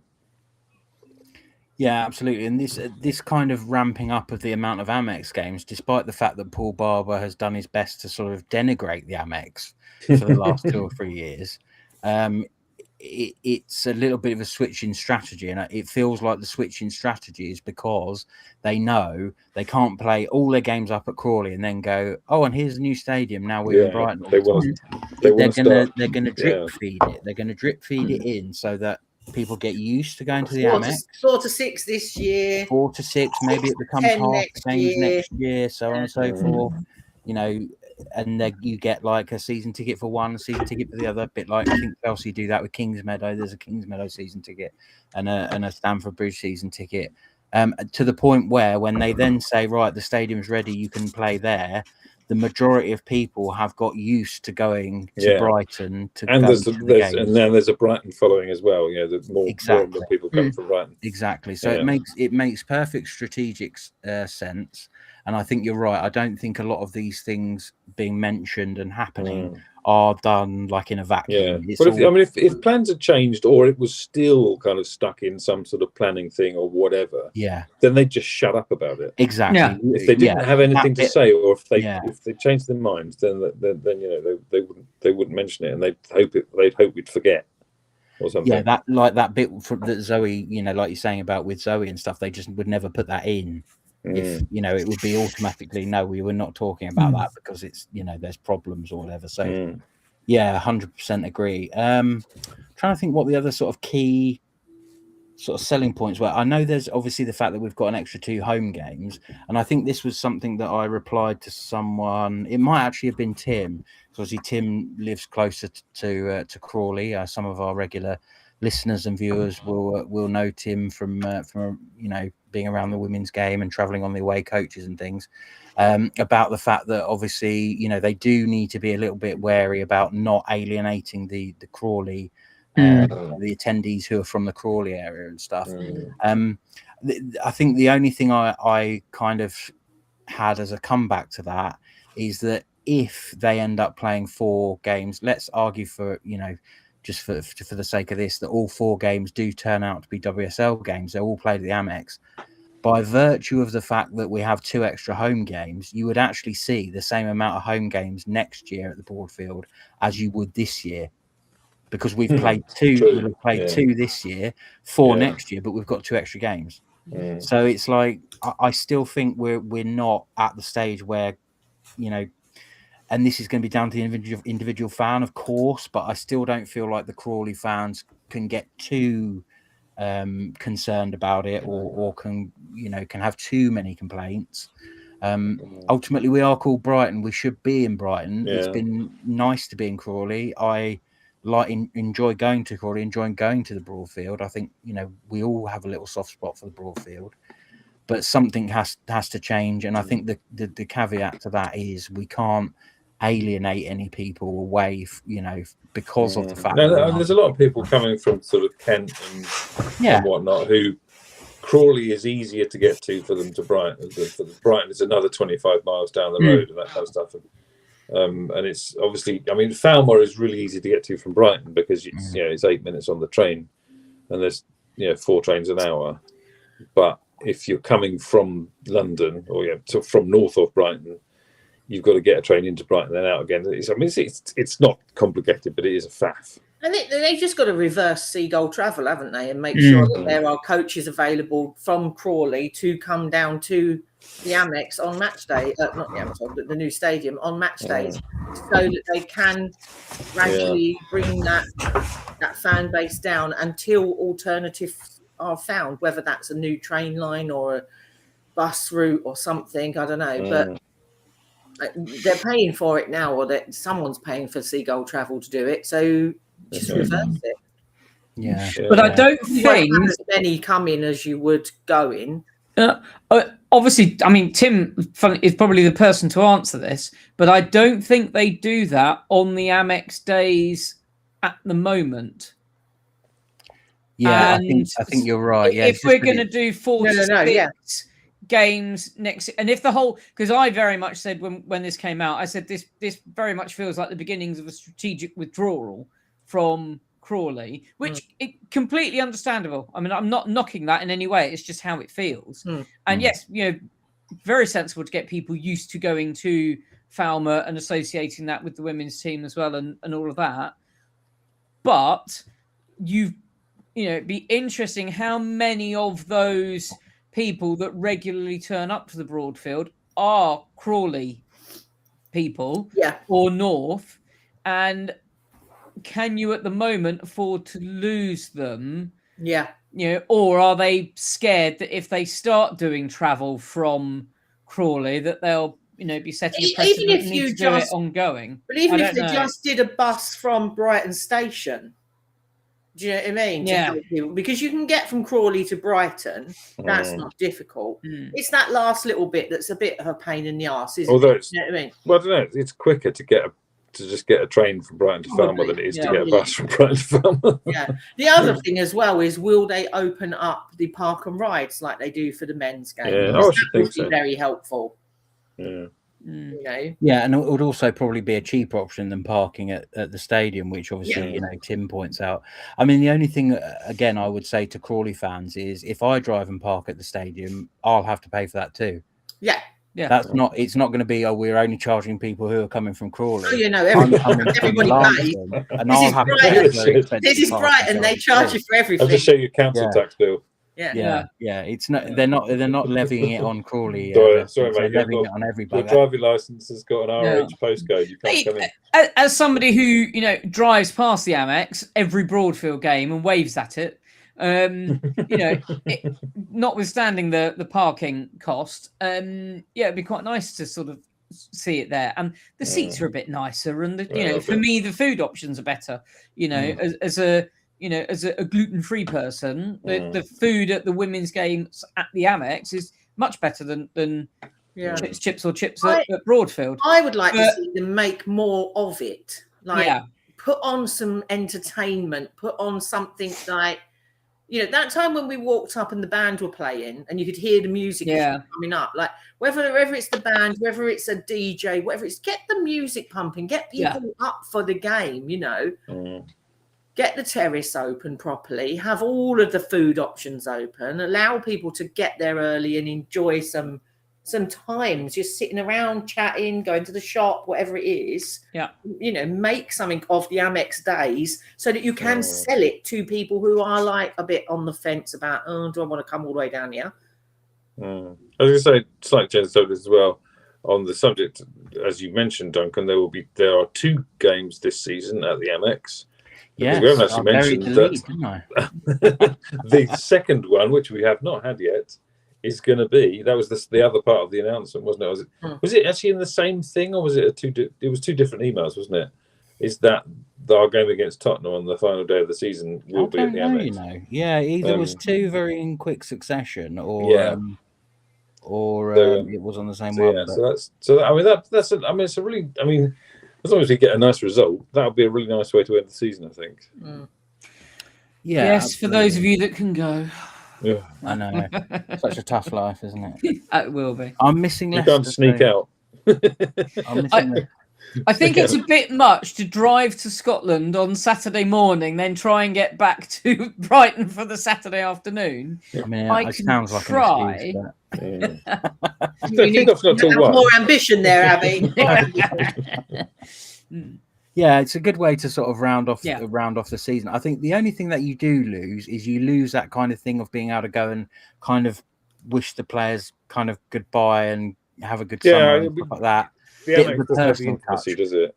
No, but I think, you know, what you lose in that, you gain in the fact that it's kind of a big event to kind of, you know, to top everything off. So, and out of the last few games, that's probably the more winnable out of them all. So hopefully, you know, a good result to sort of send everyone on their way as well. Yeah.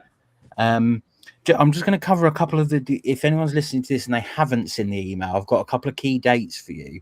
So obviously, as we said, the season ticket renewal window opened on Friday, the 20th of March at 10 a.m. The email came around about 5 minutes later. So if you were sort of quick on the draw, you had your pick of the Amex seats, because you now have to have an Amex seat specifically booked for all games. It's not first come, first serve like it has been in the past. You choose your seat when you buy your season ticket, and then that is your seat going on for the rest of this season.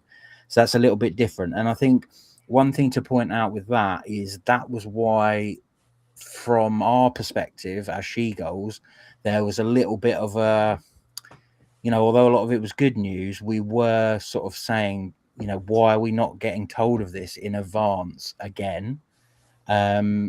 Because it puts a time restriction on something, because of the fact that the tickets, the seats that you have at the Amex will go the longer you wait.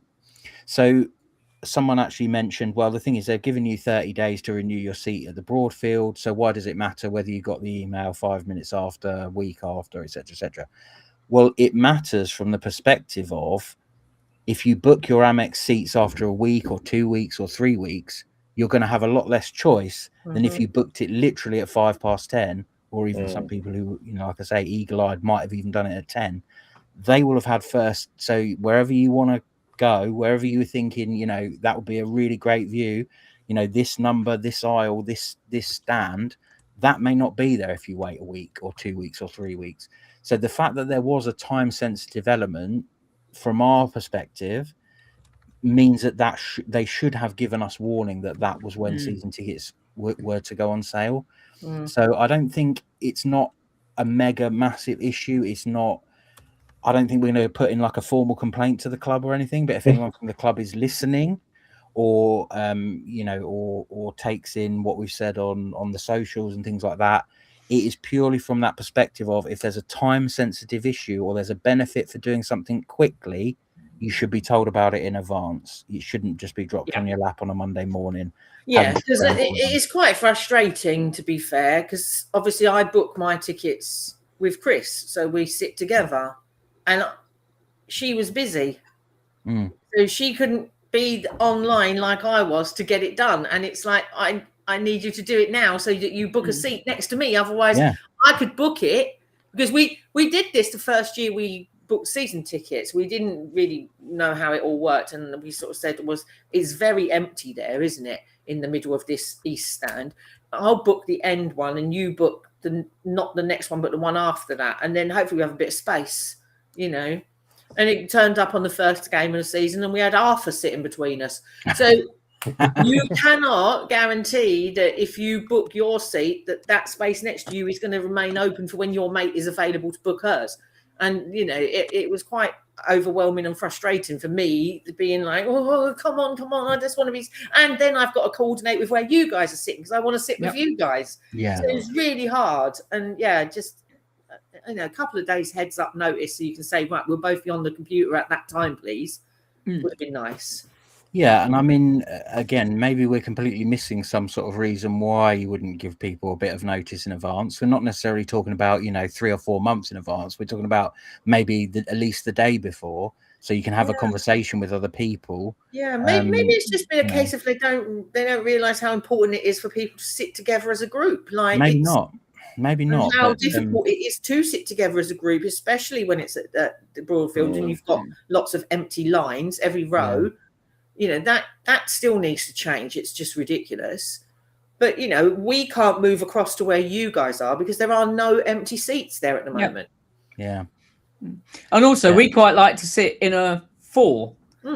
So Claire's got the 2 seats in front of me and Mother, although Mother hasn't actually managed to get to a game because they all kick off at 12 o'clock and she can't make it. But she has got a season ticket for next year because I told her she was getting one.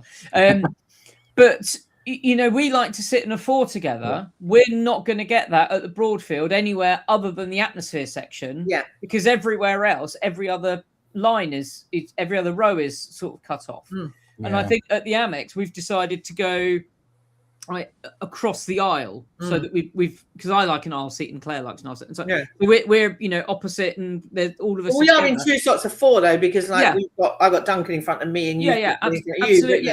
But that all needed coordinating, and ideally, I would have liked to have waited until after payday to get that. So again, for me, it's really lovely. I'm very excited, really looking forward to going to the Amex, all of that good stuff. I just kind of wish there'd been that little bit of extra communication of, oh, heads up, we're going to do season tickets next year. Because in my mind, season tickets don't need doing for another month or so. I mean, I told my wife I was renewing a season ticket, and she was just like, oh, this season hasn't even finished. And she did go off on a mini rant, which is why I've been building our utility room for the last couple of days. But, you know, it's that thing of, you know, it'd be nice to just had a little, you know, thing on the socials or on an email. Oh, season tickets are going to come up. We've got some really great info for you. They're going to open on such and such a day. We can then have that conversation. Also, the price has gone up slightly. It's not horrific. It's very, very good value still for what you get, but the price has gone up. These are all conversations that many of us need to have with our partners and so on to have so that we can go, yes, we'll get that ticket. And normally it is not a problem because that's my seat at Broadfield. I'm just going to say yes again. I've got a month to get it. The added thing of the Amex and being, you know, under pressure to get that, because I can fully see that if we are going to be increasing games at the Amex for the next 2 or 3 years whilst the women's stadium is being built, those are going to be our seats. So that was quite a critical decision that the 4 of us are together with our, you know, families and friends and, you know, so on and so forth. That was a really critical decision to make, and we were almost making it as quickly as possible just to ensure that we got the seats we wanted to be together. Which I think that took a bit of shine off it. I think that's exactly it. I think had it just been a general season ticket renewal, no big deal. Your seat's there for a month. It doesn't matter. You can just wait it out until you got paid. But because you had to pick those seats at the Amex, because they are going to be your seat, it's all right if it's just like me and you, Abby. It's just us we're buying for, or Ben. But, you know, people like you, Duncan, who've got you, your other half, and 2 kids. That's 300 quid you've got to come up with before payday. That's the thing. Why did they not leave it till next Monday, open it Monday or Tuesday? So everyone's been paid. So at least if you've got to make that big decision really quickly, you at least have money in the bank. Whereas for a lot of people, they will be having to wait till next week. And the good seats that they might have chosen are now going to be gone. And they're going to be pushed down into the, you know, the other end of the pitch or whatever, where they didn't want to be. And you're just like, that's for me, it's always the way it feels like with Brighton is they come up with really good things and then just slightly ruin it. There's always just something. It's just a slight thing where someone didn't think about that last little bit. I feel like Brighton are basically, they've all got ADHD. They've all been hyper-focused. They've come up with a fantastic plan, and right up at the last minute, they've all lost interest, and nobody's thought about the last-minute thing they needed to get done, and it's all gone off plan. Yeah, absolutely. And I think that's where supporters groups can fill a really good role, because I think, you know, literally the first thing that we were sort of discussing beyond us kind of all going, oh, where are you sitting? Oh my goodness, quick, book it, you know, get it locked in. You know, this the very first thing we were like, why have we not had any notice about this again? And why is it this time of month, and why are we doing it in March? And you know, like I think, like you said about with payday, I think that's 100% relevant, and I think that's even more of a reason to let people know in advance, because you don't want people to kind of, you know, maybe they set it for the day after payday, but then on payday you get your money in and out, it all goes to all the bills and everything. If you gave people a week's notice, you know, ahead of payday, then people would know, okay, well, when I get paid, then season tickets are going to go on sale, so I need to keep some money back this month to pay for that, you know, and there's a good reason why you should let people know in advance. But instead it was, you know, it was kind of dropped in our laps, and I don't know, I can't think of a good reason why you wouldn't tell people in advance. I genuinely can't. And if someone's got one, then please let us know, or if the club want to get in touch and let us know, I will happily read it out on the podcast and tell everyone what the reason is for doing that. But I just can't think of one. I can't think of a good one. And that's a bit of a shame. So there we go.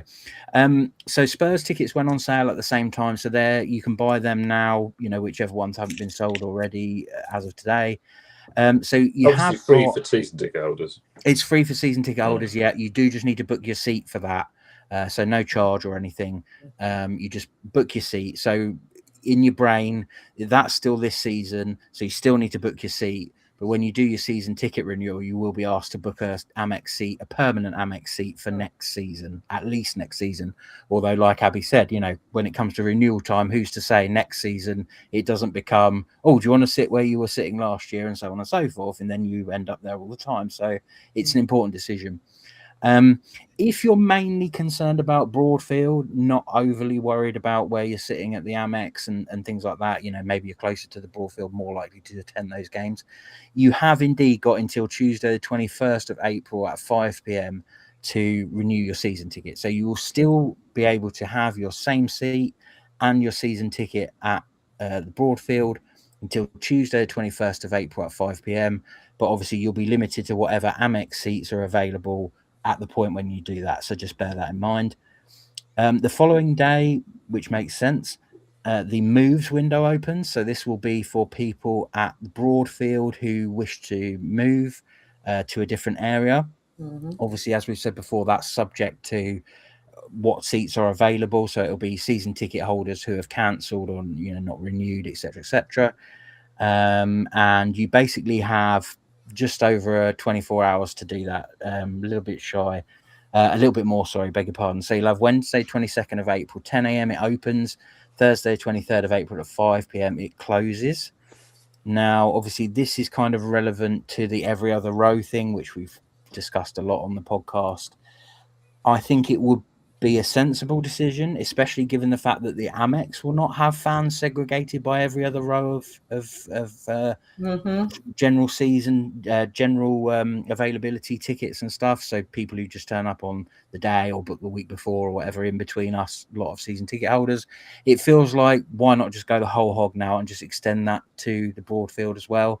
Just let us sit where we want to sit, and it would. There's a lot of people, especially, you know, in the outer blocks A, I think F as well, and there's people in E who would love to move centrally into the West, but can't, purely because people got in there, rightfully so, they got in there first as season ticket holders. They were early adopters. But the fact of the matter is, if you're in, say, a 3 or a 4 or something, there just isn't the volume of people leaving those seats for you to be able to move into them. So you kind of remain forever on the outside of, of availability. So if you open those rows up, then you enable more families, more groups, of season ticket holders to move centrally. And then hopefully, although we'll have the atmosphere obviously over in the East, we can start to generate some atmosphere on the West because we're all in together. And I think that would really benefit. I'll miss the Katie McCabe fans. Will you? Will you really? No, I won't. Bless their hearts, bless their hearts. Well, you might do after we've moved in behind you, Ben. Well, yeah. You're probably thinking, oh, it's lovely and quiet. We like to keep it select. Yeah. Me and Abby get over there. Yeah. We won't be quiet anymore.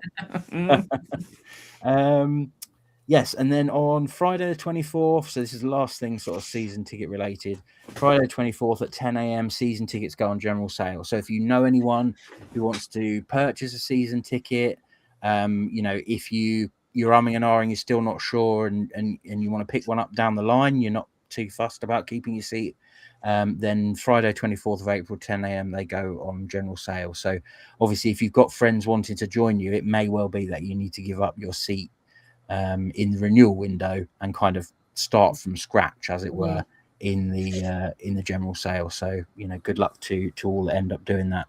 I'm just scrolling down the benefits.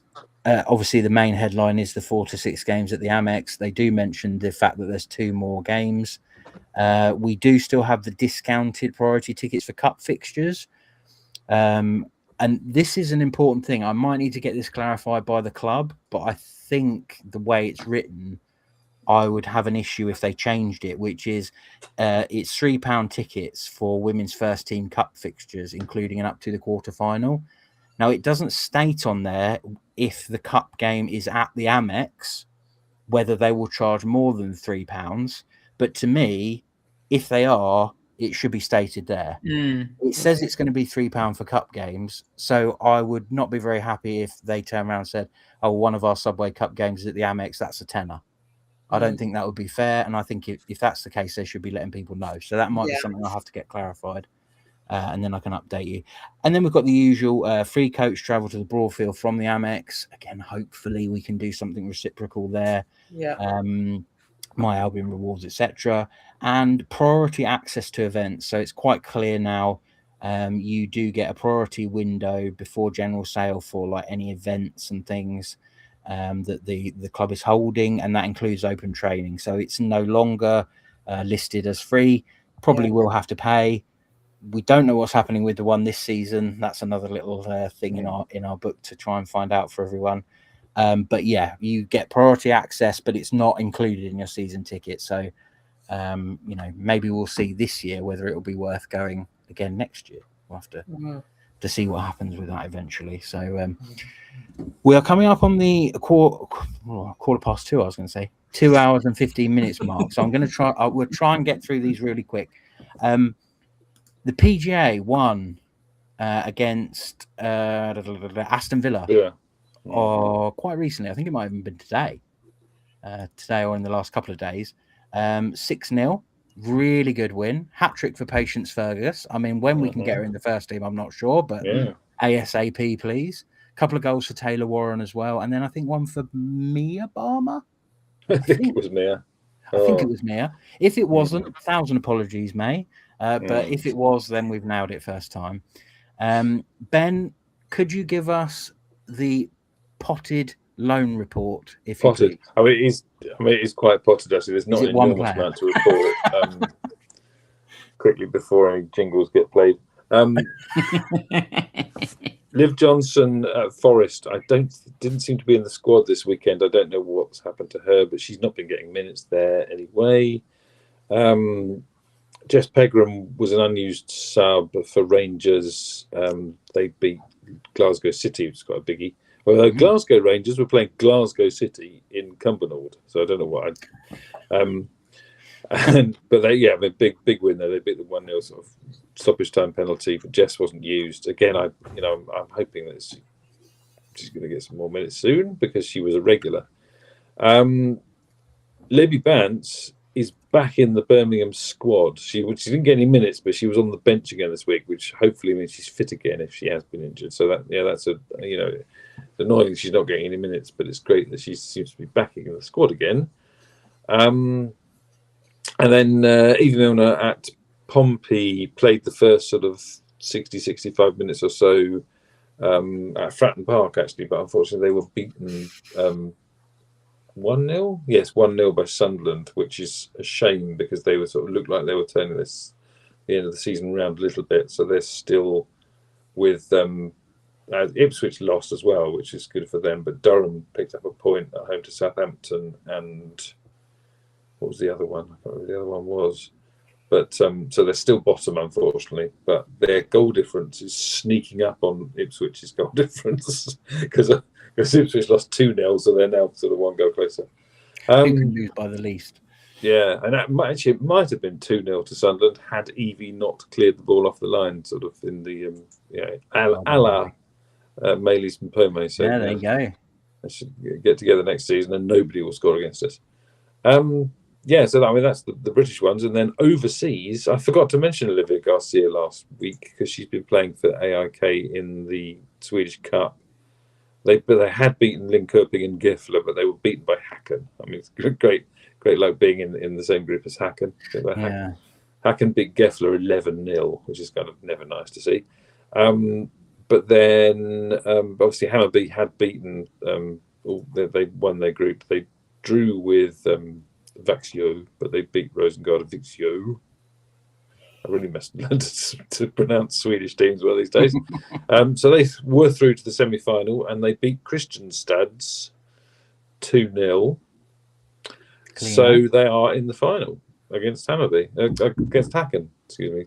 So our little Melina is in a cup final, which I don't think is being played until mid-May, which is kind of quite bizarre. Yeah, I was going to say because the season hasn't started yet, has it? No, it starts very soon. Actually, the Swedish league season. It's almost like a pre-season cup that then has the final in the middle of the. But yeah, I mean that's really exciting. I think I don't think she had much to do in that semi-final. Again, I think the way Swedish sort of football is, there's sort of 3 or 4 really good teams, and then sort of not so great ones, and so the goalkeepers of the really good teams don't get to do much. But and obviously they've still got the Europa Cup thing coming up. I can't remember when that is now. When is the Europa Cup? But yeah, they've got that semi-final against. I forgot who that was now either. But yeah, I mean, again, she's doing great there. Our kid. They beat Sporting, didn't they? What's going on there? Yeah, so yeah, I mean, she's doing great. She's in the cup final. She's in the semi-final of the Europa Cup. I hope she wants to give us lots of money for her. Yeah. Oh, that's it. They've got Sparta Prague, and the other semi-final. I forgot to mention is Eintracht Frankfurt and Häcken. So it could be an all Swedish. It could be an all Swedish final. Actually, yeah, they've got their first leg is on the 25th, so that's this Wednesday coming, isn't it? And then the second leg's on the 2nd of April. So so Melina might be in 2 finals, and both of them might be against Häcken, which will be fun. There we go. And if you follow along, I'm sure we'll let everyone know, or one of our many correspondents out there on the world football will let people know where they can watch those finals. Ben, I'm sorry, there's bad news. Abby, plug your ears. Ben on the ball, Ben on the mic, talking women's football every day, every night, from the first big tackle to the last late goal. Ben's got the game, Ben's got the soul. We're all about the customer experience. I don't know what's worse, the tune or the fact that Ben looks like Del Boy. That is my favourite picture of myself. Actually, it's a very. If you supply me a different one, I'll be able to edit it in.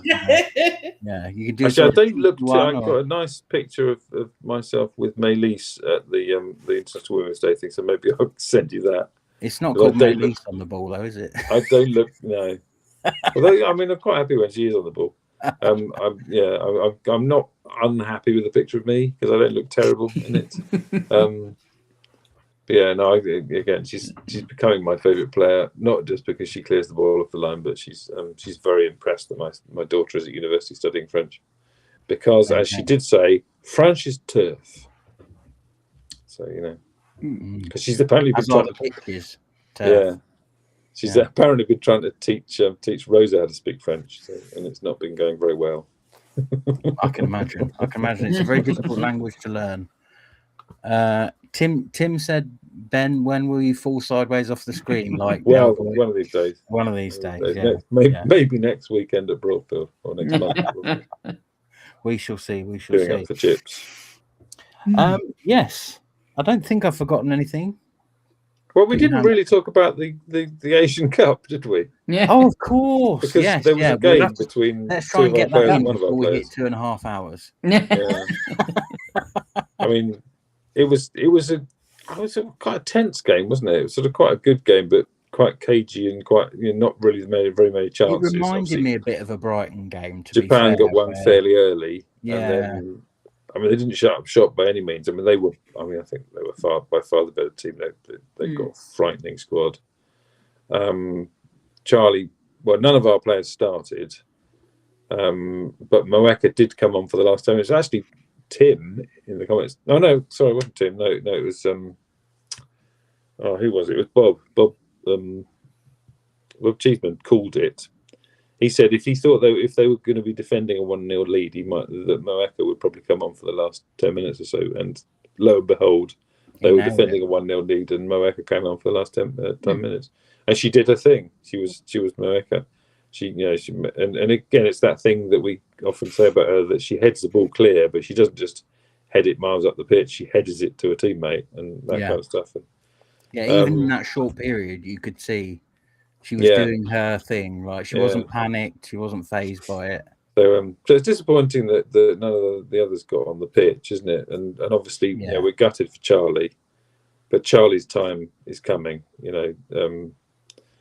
So obviously the Aussies have qualified for the World Cup through, I think, just getting into the semis, wasn't it? That was the qualification thing. I think so. Yeah.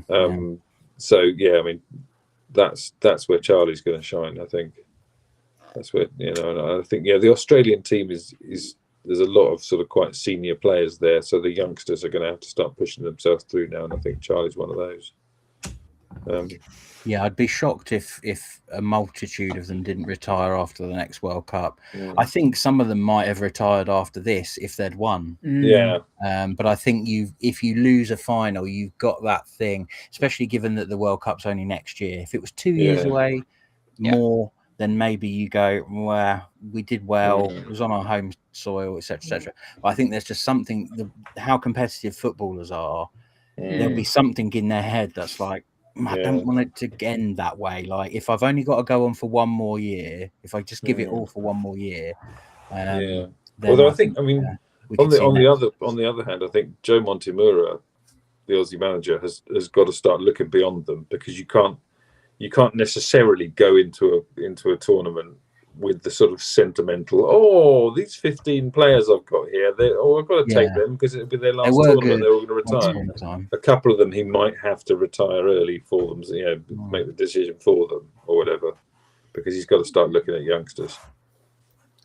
Yeah, that's very true. Although I will miss Katrina Gorry's fake run, if anyone saw that. That was highly amusing. It was like bloody Benny Hill.